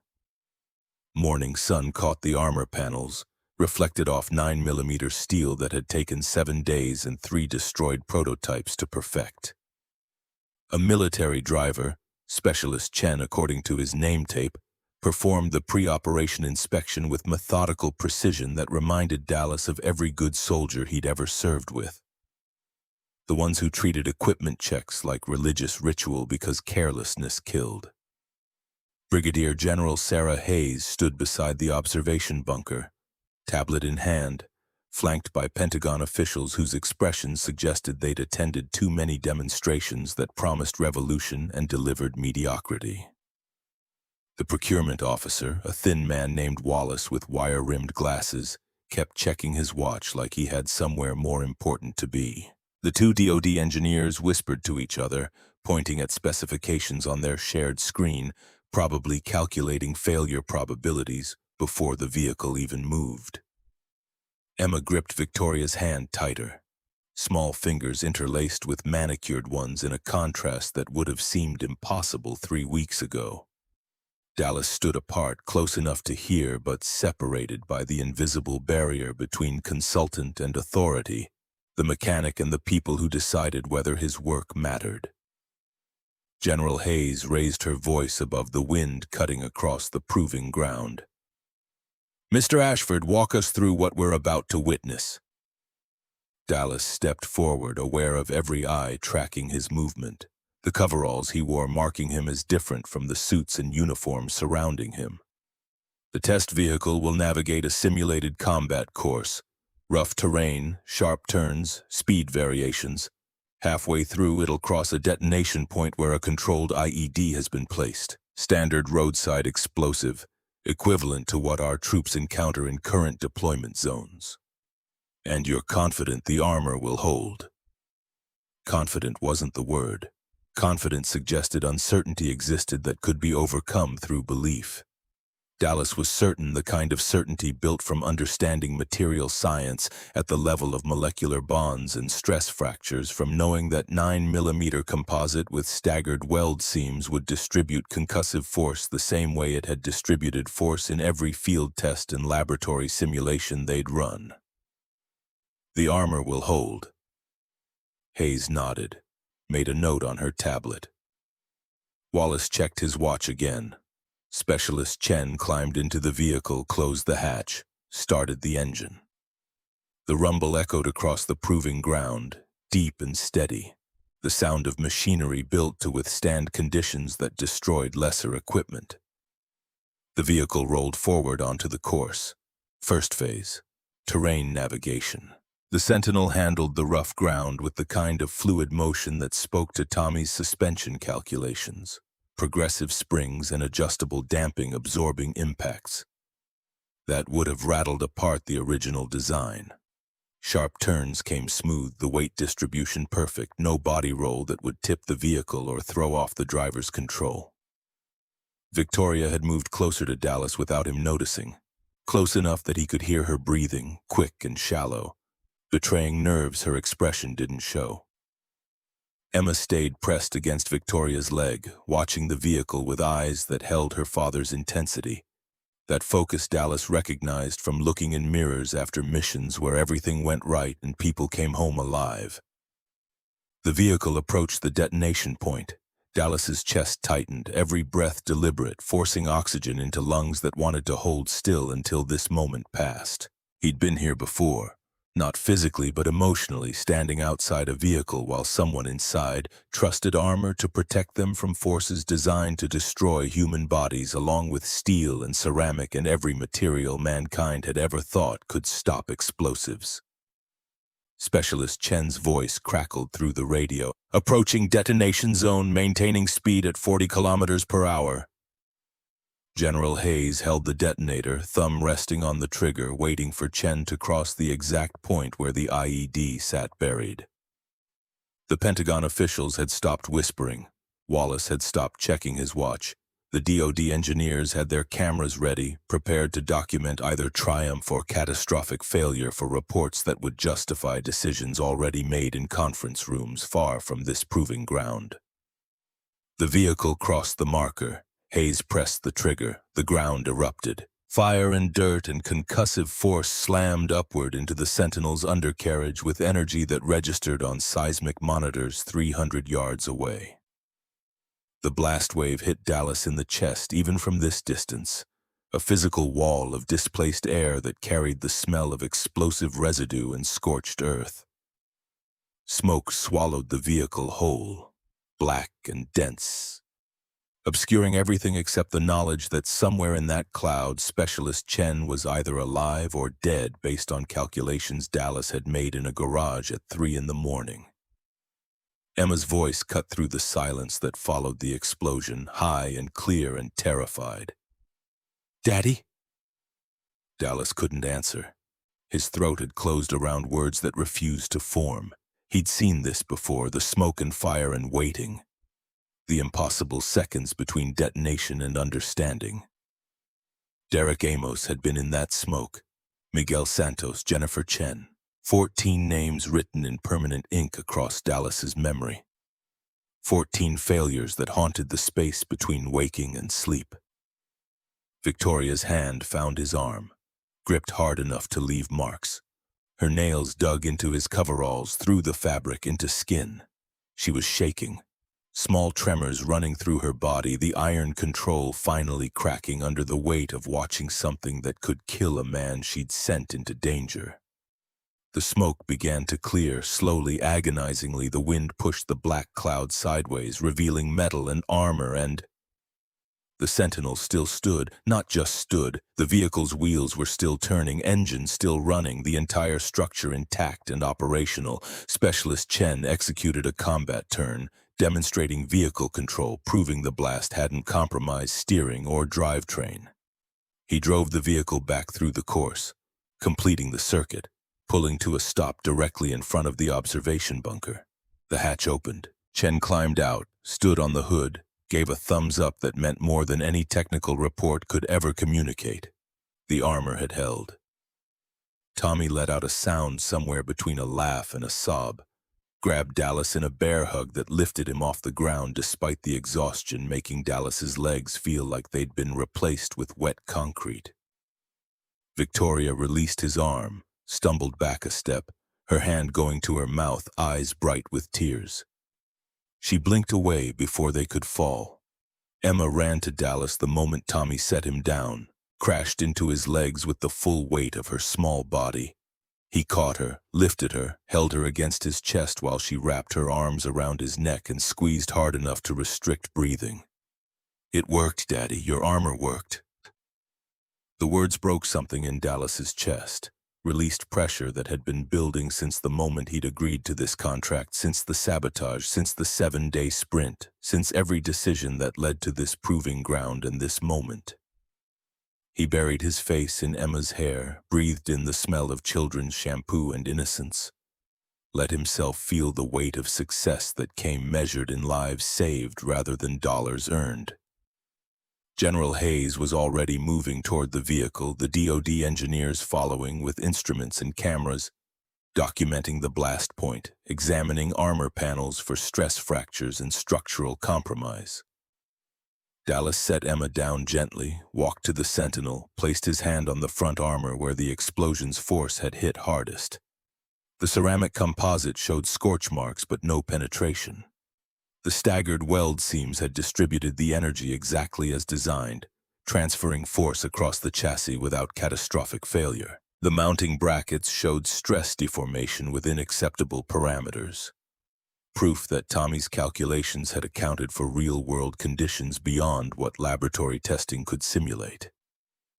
Hayes ran her hand along the same path Dallas had traced, her fingers stopping at weld points, pressure points, the places where inadequate design would have failed. She pulled out her tablet, made notes with swift efficiency, then turned to the procurement officer. "Mr. Wallace, I want immediate contract approval, full funding, first production units to be prioritized for current deployment zones." Wallace looked up from his own tablet, surprised by the speed of the decision. "General Hayes, standard procedure requires a full technical review, board consultation, risk assessment." Hayes cut him off with the kind of voice that didn't invite argument. "Standard procedure is what's been getting our soldiers killed in vehicles with inadequate armor for the past 5 years. This prototype just survived a blast that would have destroyed anything else on the field. I'm recommending immediate approval to the Secretary of Defense. You can document your objections in the report." She walked to Dallas, extended her hand. Dallas took it, felt the grip of someone who understood the difference between theory and survival. "Mr. Ashford, this is the most effective blast mitigation system I've seen in 30 years of service. Your vehicle didn't just pass our evaluation, it exceeded every metric we use to judge combat readiness. The soldiers who deploy in these vehicles are going to come home because of what you built here." The words should have felt like victory. Instead, they felt like debt payment, like honoring promises made to men who died in vehicles that failed them. Dallas thought about Derek Amos, 22 years old, bleeding out in the Fallujah desert, about the letter he'd written to Derek's mother. Inadequate words trying to explain how her son had been brave and the equipment had been insufficient, and those two facts existed in tension that no condolence could resolve. "Thank you, General, but I didn't build this alone. Tommy Reyes did the structural engineering. The fabrication team worked around the clock. Dr. Brennan implemented modifications he initially doubted, and General Monroe made it possible by trusting a mechanic over credentialed experts." Hayes nodded, acknowledging the collaborative truth, but her eyes stayed on Dallas. Leadership is knowing when to trust the right people. Your general did that 23 years ago when he put you in his unit. He did it again when he brought you here. That's not luck, Mr. Ashford. That's recognizing competence in places others overlook. She turned back to her evaluation team, already issuing orders about documentation and reporting timelines and the bureaucratic machinery that would transform this proving ground success into operational deployment. The Pentagon officials were making calls, speaking in the coded language of appropriations and authorizations. Wallace had given up checking his watch, resigned to a process moving faster than procedure typically allowed. General William Monroe appeared from the observation bunker, walking toward the Sentinel with the measured pace of someone who'd seen too many equipment demonstrations fail to trust success until it was verified and documented. He reached the vehicle, performed his own inspection, running experienced hands over armor that had protected the soldier inside it the same way Dallas had once protected him. Then he did something Dallas hadn't expected. The general turned, faced Dallas directly, and came to attention with the precision of 40 years of military bearing. His right hand rose in salute, crisp and perfect, held with the kind of respect that transcended rank and hierarchy and every social boundary that separated mechanics from generals. The proving ground went silent. Conversations stopped mid-sentence. The evaluation team turned to watch. Even the wind seemed to pause, creating a pocket of stillness around two men connected by fire and sand, and promises kept across decades. Dallas straightened instinctively, muscle memory from his own service bringing his body to attention, returning the salute with the same precision the general offered. They held it, this acknowledgement that spoke of debts and honor and the kind of bonds forged in circumstances where survival depended on trusting someone completely. Around them, one by one, people stood at attention. General Hayes, the DoD engineers, Specialist Chen still standing on the Sentinel's hood, the Pentagon officials in their suits, awkward but sincere, Tommy, who'd never served but understood what he was witnessing. Even Wallace set down his tablet, straightened his spine, tried to approximate the posture of respect being displayed. Victoria watched from beside Emma, her face cycling through expressions Dallas couldn't fully read. Surprise, recognition, something that looked almost like grief. She didn't stand at attention because she didn't know how, but her hand found Emma's again, squeezed, anchoring herself to the child who'd drawn her into a castle when Victoria had spent years building walls. The general dropped his salute, stepped forward, pulled Dallas into an embrace that had nothing to do with military protocol and everything to do with the kind of gratitude that couldn't be expressed in words. His voice came quiet, meant only for Dallas to hear. "Thank you, son, for the desert, for this, for teaching my daughter what I failed to show her." They separated. The general wiped his eyes quickly, the gesture subtle but visible, proof that even men who'd commanded armies could be moved by moments that transcended command structure. Dallas's own vision had blurred, tears he didn't try to hide because hiding emotion in this moment would dishonor what it represented. Victoria crossed the distance between observation area and proving ground, moving toward them with steps that had lost the aggressive certainty she usually carried. She stopped a few feet away, looking between her father and Dallas, processing something that was changing her understanding in real time. Emma ran ahead, launched herself at Dallas with the confidence of a child who knew she'd be caught. He scooped her up, held her against his chest, felt her small hand pat his face where tears had tracked through dust and exhaustion. "Daddy, why is everyone crying?" How did you explain this to a 6-year-old? How did you translate the weight of lives saved and debts honored and promises kept across decades into language a child could understand? "Because sometimes people cry when they're happy, baby girl, when something really good happens after a lot of really hard work." Emma seemed satisfied with this explanation. She wiggled down, walked to Victoria, looked up with the kind of directness children possessed before social conditioning taught them to be polite instead of honest. Miss Victoria, are you happy too? Victoria knelt down, eye level with Emma.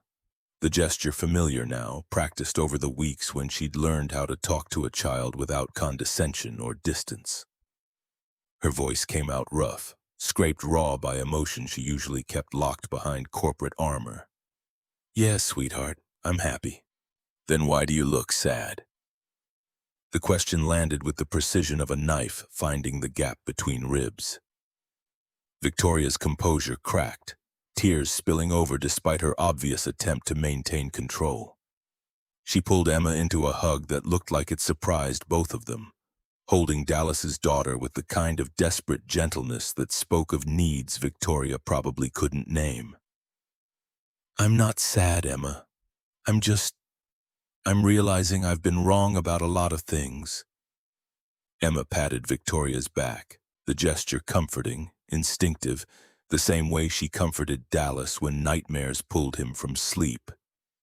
It's okay to be wrong. Daddy says the important thing is learning to be right next time. Victoria laughed, the sound wet and broken and more genuine than anything Dallas had heard from her before. She pulled back, wiped her eyes, looked at Dallas over Emma's head with an expression that asked questions she didn't know how to voice. Dallas walked to them, knelt beside Victoria close enough that their shoulders touched. Emma stood between them, small hands reaching out to hold both of theirs simultaneously, creating a connection none of them had planned but all of them needed. Victoria. His voice came quiet, meant for her alone despite Emma's presence between them. What you said at that restaurant, about Emma, about me, about what matters. I need you to know I forgive you. Her breath caught, sharp and sudden. Why? Because my daughter taught me that forgiveness isn't about whether someone deserves it. It's about refusing to let anger poison the future. Victoria shook her head, tears still falling, her grip on Emma's hand tightening. I don't deserve your forgiveness. I called your child baggage. I judged you by your clothes and your job and your bank account. I was cruel and arrogant and everything my father raised me not to be. And then you authorized $250,000 budgets to save soldiers you'll never meet. You worked alongside me in a garage that probably violated every safety standard you're supposed to maintain. You held my daughter's hand and made her feel safe when I was too exhausted to give her the attention she needed. People aren't defined by their worst moments, Victoria. They're defined by what they do after those moments pass. Emma squeezed both their hands, pulling their attention back to her. Are you friends now? The question hung between them, simple in the way only children's questions could be simple, cutting through complexity to expose the fundamental truth underneath. Dallas looked at Victoria, saw her processing the same calculation, weighing what friendship meant when it was offered by someone she'd wronged. I hope so, sweetheart. Victoria's voice steadied, finding solid ground after the emotional earthquake. I hope your daddy can forgive me enough to be friends. He already said he forgives you, and Daddy doesn't lie. Emma stated this as fact, absolute certainty built on 6 years of experience with a father who'd never broken a promise. So if he forgives you, that means you're friends. The logic was irrefutable.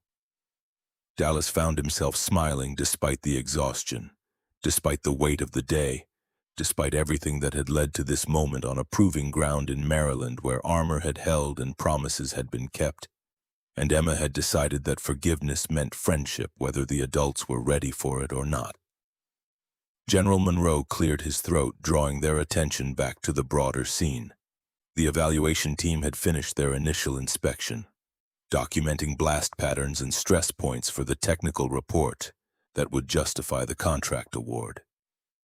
Hayes was already on her phone, speaking to someone at the Pentagon, her tone suggesting the conversation involved approval processes accelerating beyond normal timelines. Mr. Ashford, Miss Monroe. The general's formal address signaled a shift back to professional space. The DoD will need both of you for the contract signing ceremony. 3 days from now, Pentagon. Formal attire required, media presence expected. This is going to be news. Dallas's stomach sank. Media meant cameras, interviews, public attention focused on a mechanic who'd rebuilt military armor in an auto shop. The story would be compelling, the kind of narrative reporters loved. Blue-collar expertise saving lives where credentialed engineers had failed, and Dallas wanted no part of it. General, with respect, I'm not interested in publicity. The work matters, recognition doesn't. The work matters precisely because recognition will ensure it gets implemented.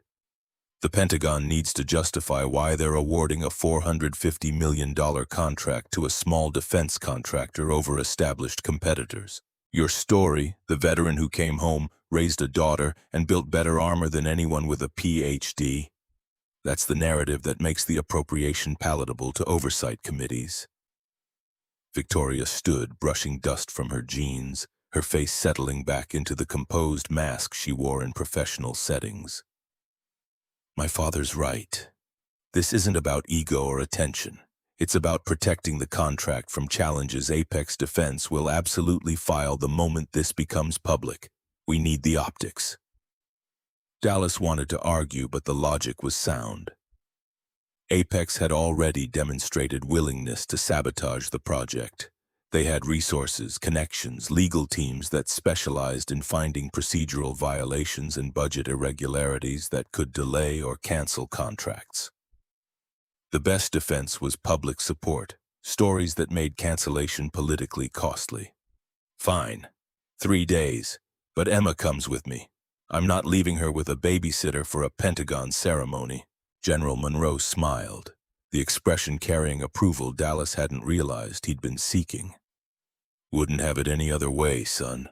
She's part of this story, too. The logistics consumed the next hour. Transportation back to Monroe Defense Systems, documentation requirements for the contract signing, media coaching Victoria insisted Dallas needed despite his protests. They loaded the Sentinel back onto the flatbed truck, secured it for transport, began the convoy back toward civilization and corporate headquarters, and the next phase of whatever this project had become. Dallas drove with Emma asleep in the passenger seat, her head tilted against the window, mouth slightly open, the stuffed rabbit clutched against her chest. The miles accumulated. The sun tracked across the sky, afternoon bleeding into evening, painting the landscape in shades of orange and gold that reminded Dallas of sunsets in Iraq, the way light transformed desert sand into something almost beautiful if you ignored the danger underneath. His phone rang through the truck's speakers, Tommy's name on the display. Yeah. Brother, we did it. The armor held. Do you understand what this means? Dallas understood. It meant soldiers would deploy in vehicles designed to bring them home. It meant families wouldn't receive folded flags and empty promises. It meant Derek Amos and Miguel Santos and Jennifer Chen hadn't died for nothing because their deaths had taught lessons Dallas had finally gotten to apply. Yeah, Tommy, I understand. I'm buying drinks tonight. Everyone from the fab team, Brennan's engineers, hell, I'll buy drinks for the security guards who kept watch while we rebuilt. We're celebrating. I need to get Emma home, put her to bed, maybe tomorrow. Tomorrow then. And Dallas? Tommy's voice shifted, became serious in the way it only did when he needed to say something important without the usual deflection and humor. You saved lives today. Not just the soldiers who'll ride in these vehicles, you saved me too. Gave me purpose I didn't know I was missing. Thank you for that. The gratitude landed heavy, unexpected. Dallas had thought of this project in terms of debt owed to dead soldiers, promises made in desert sand, obligations that transcended personal comfort. He hadn't considered that rebuilding armor might rebuild people too, give them meaning that extended beyond paychecks and corporate hierarchies. You did the work, Tommy. I just pointed you at the problem. You did more than that, but we can argue about it over drinks tomorrow. The call ended. Dallas drove in silence, let Emma sleep, processed the day through the filter of exhaustion that made everything feel slightly unreal. They'd succeeded. The armor had held. The contract would be awarded. Soldiers would benefit from design improvements Dallas had been trying to implement for 17 years. And somehow, impossibly, Victoria Monroe had gone from enemy to something that might eventually become friend. The transformation built on Emma's forgiveness and Victoria's willingness to admit she'd been wrong about things that mattered. Dallas pulled into the garage lot after dark, parked beside his apartment stairs, gently shook Emma awake. She stirred, rubbed her eyes, let Dallas carry her upstairs despite being old enough to walk. The routine unfolded automatically, dinner from leftovers, bath with minimal protest, pajamas and toothbrushing, and the bedtime ritual that anchored both their lives. "Daddy, is your work finished now?" Dallas tucked the blanket around her, made sure the rabbit was properly positioned. "The hard part is finished, yeah. Now there's just paperwork and ceremonies and boring adult stuff. Will Miss Victoria still come visit us?" The question surprised him. When had Victoria become someone Emma expected to see regularly? When had the woman who'd humiliated them at Belmont become integrated enough into their lives that her absence would be noticed? "I don't know, baby. She's very busy with her company." Emma frowned, the expression so much like Sarah it made Dallas's chest ache. "But she needs us. She's lonely." "How do you know she's lonely?" "Because she looks the same way you looked before you smiled again. After Mommy went to heaven and you were sad all the time. Miss Victoria has that same sad face." The observation was devastating in its accuracy. Emma had been 2 when Sarah died, too young to remember details but old enough to have absorbed the emotional landscape, the way Dallas had moved through the world carrying grief like a physical weight. And somehow his 6-year-old daughter had recognized that same weight in Victoria, seen past the corporate armor to the isolation underneath. "You're a very smart girl, Emma Ashford." "I know." No false modesty, just facts stated with the confidence of childhood. "So we should invite Miss Victoria to visit, because friends don't let friends be lonely." Dallas kissed her forehead, turned on the nightlight, left the door cracked exactly 3 inches. He walked to his bedroom, sat on the edge of the bed, pulled out his phone. Victoria's number was in his contacts now, added during one of the late-night coordination calls about materials and timelines and the 1,000 details that separated failure from success. He typed a message, deleted it, typed another, deleted that too. Finally settled on something simple. "Emma wants to know if you'll come to Sunday dinner this week." The response came faster than expected. "I'd like that. What can I bring?" Dallas smiled despite the exhaustion, despite the weight of the day, despite everything that made this friendship unlikely and fragile and built on foundations that probably shouldn't support the weight they were being asked to carry. "Just yourself. Emma's cooking. Fair warning. 6-year-old chefs have creative interpretations of recipes." 3 dots appeared, disappeared, appeared again. "That sounds perfect."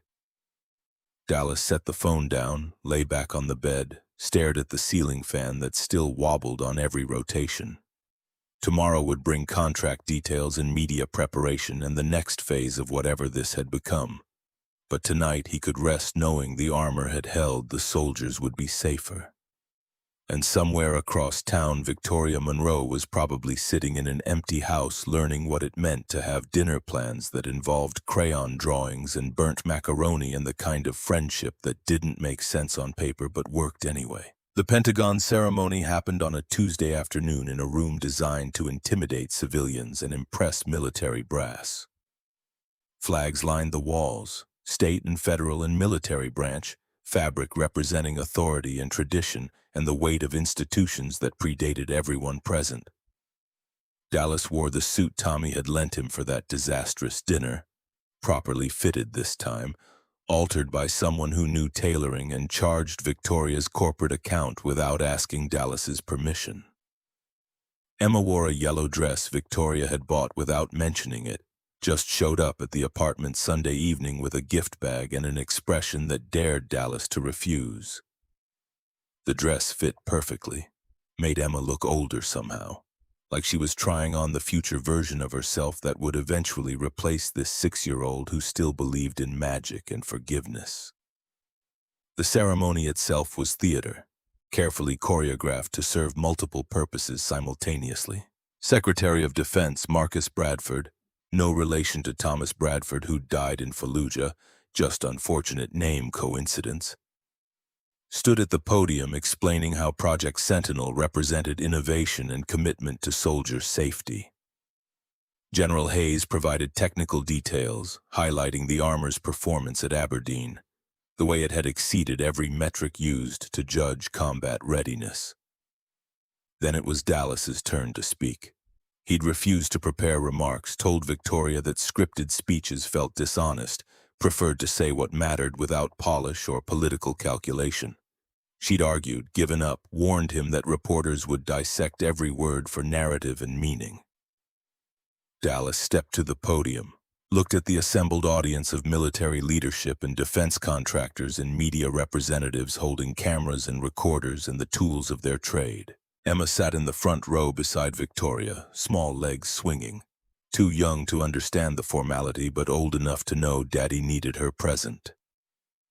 I'm not good at speeches. I fix cars for a living, but I used to fix military vehicles and I watched good soldiers die in equipment that failed them. Derek Amos was 22. Miguel Santos was 24. Jennifer Chen was 23. I could name 11 more, but you don't need their whole roster to understand that armor failures become body bags.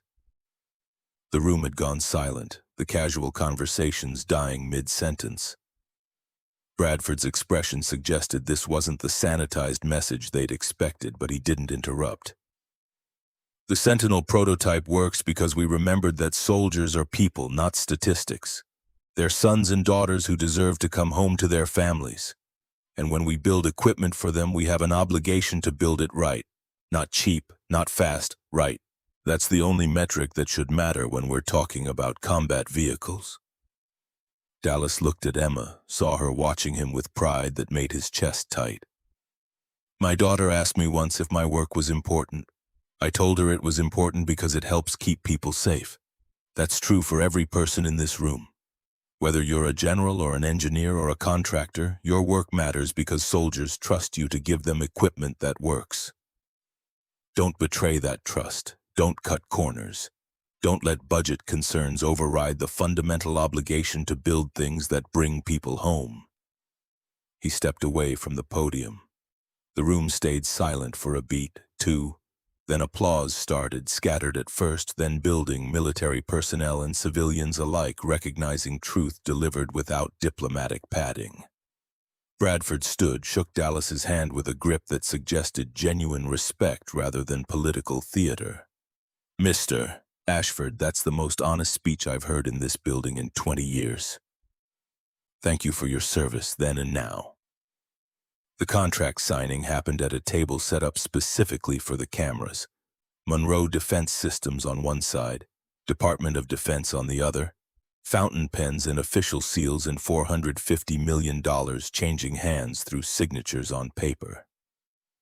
Victoria signed for her company, Bradford for the Pentagon, Hayes witnessed, and the Sentinel program officially transitioned from prototype to production. Media questions followed, reporters asking about timeline and deployment zones and the technical specifications. Dallas mostly deflected to Hayes because he understood ballistics better than politics. One reporter, a woman from Defense News, asked the question Dallas had been dreading. Mr. Ashford, you turned down lucrative offers from major defense contractors after your military service. Why did you choose to work on Project Sentinel now? Dallas looked at Emma, then at Victoria standing beside her.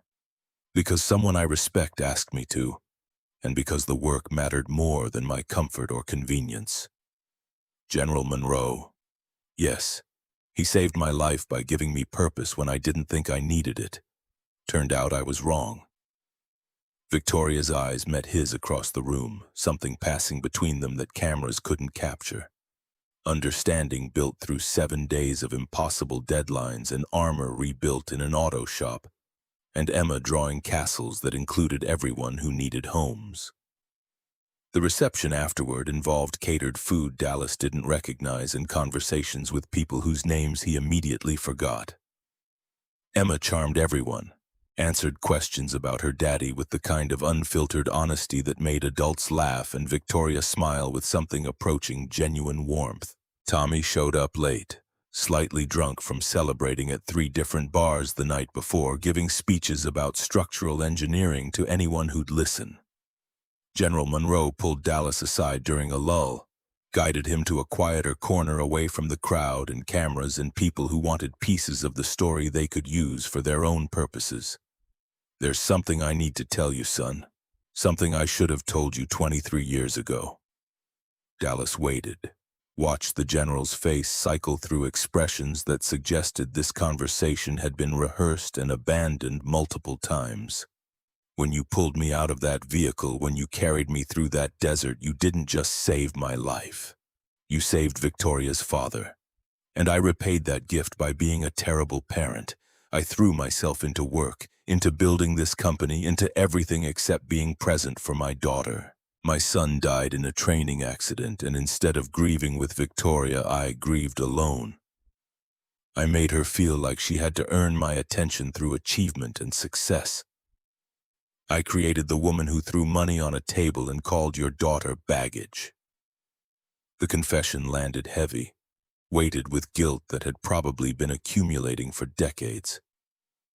Dallas didn't know what to say, how to respond to admissions that explained Victoria's armor without excusing the wounds she'd inflicted. "Why are you telling me this? Because you gave me a second chance at being a father. Not to Victoria. She's an adult. The damage is done. But watching you with Emma, seeing how you prioritize her above everything else, remembering what matters, that's the gift you gave me. Again." General Monroe pulled an envelope from his jacket pocket, handed it to Dallas.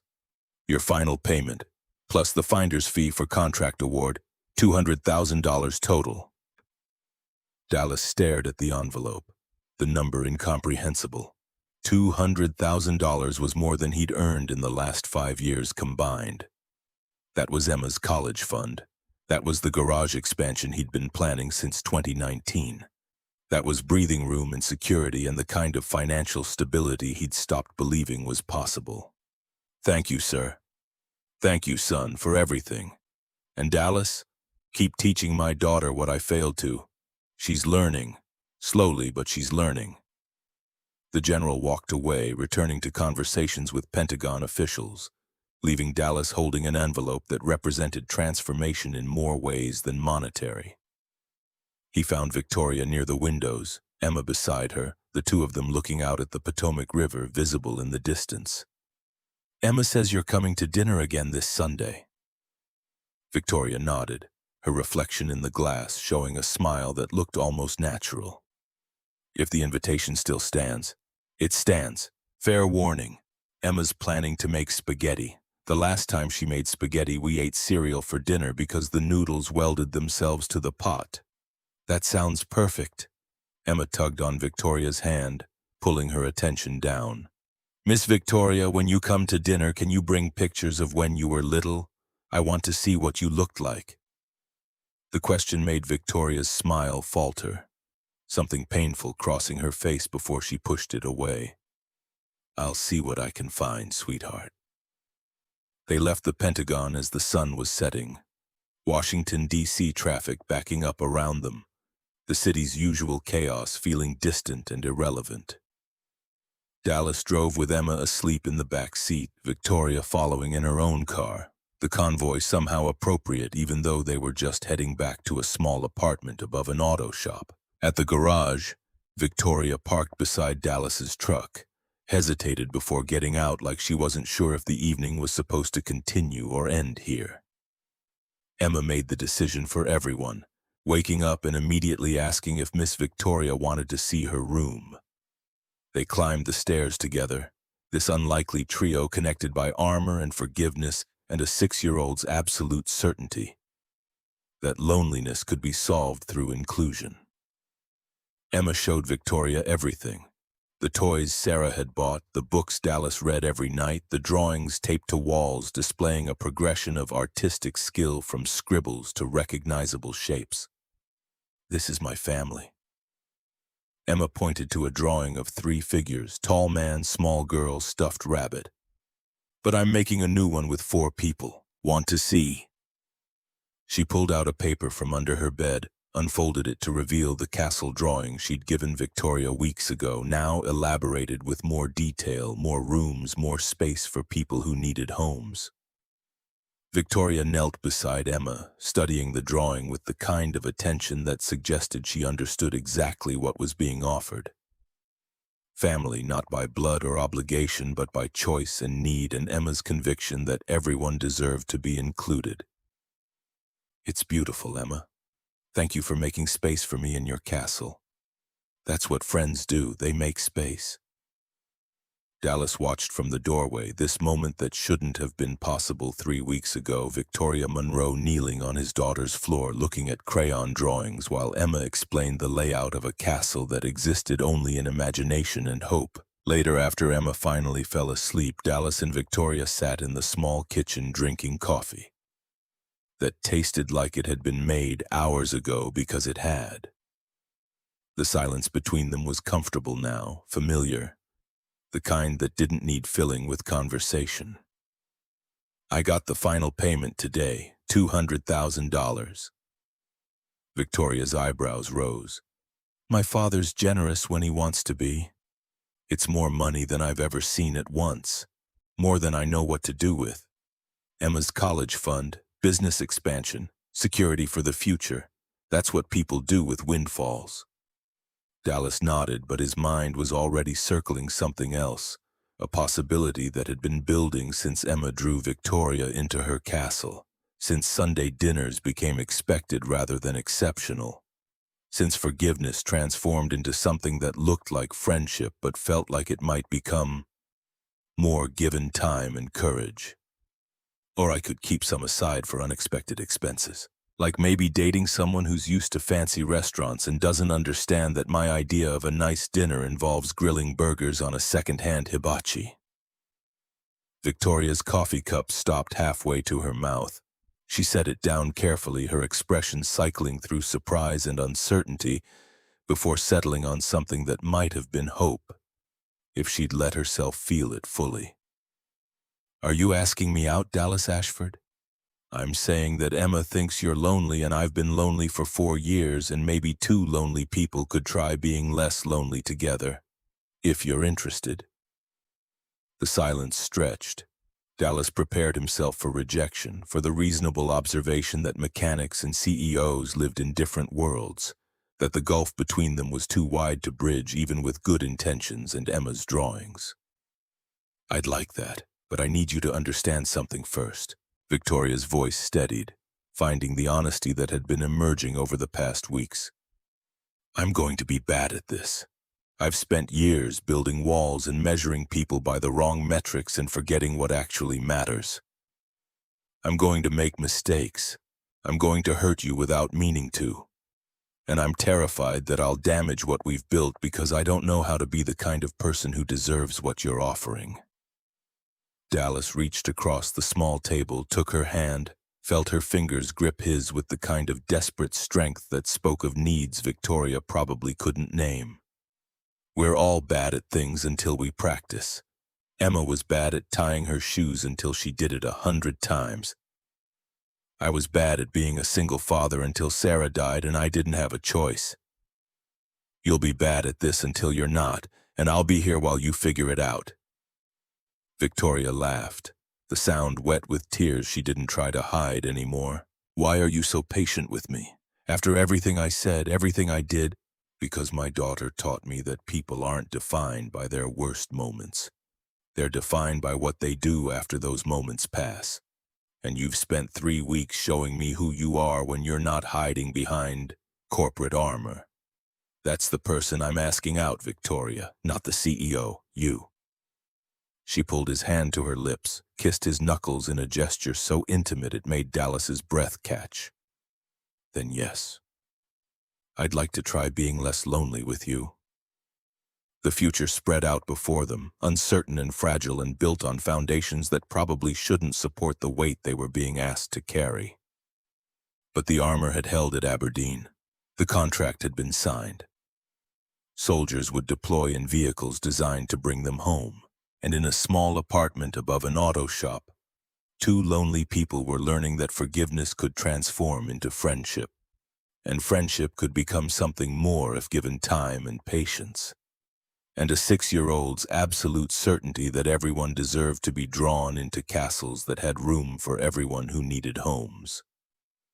Dallas walked Victoria to her car, kissed her goodnight with the kind of careful gentleness that acknowledged how new and breakable this was.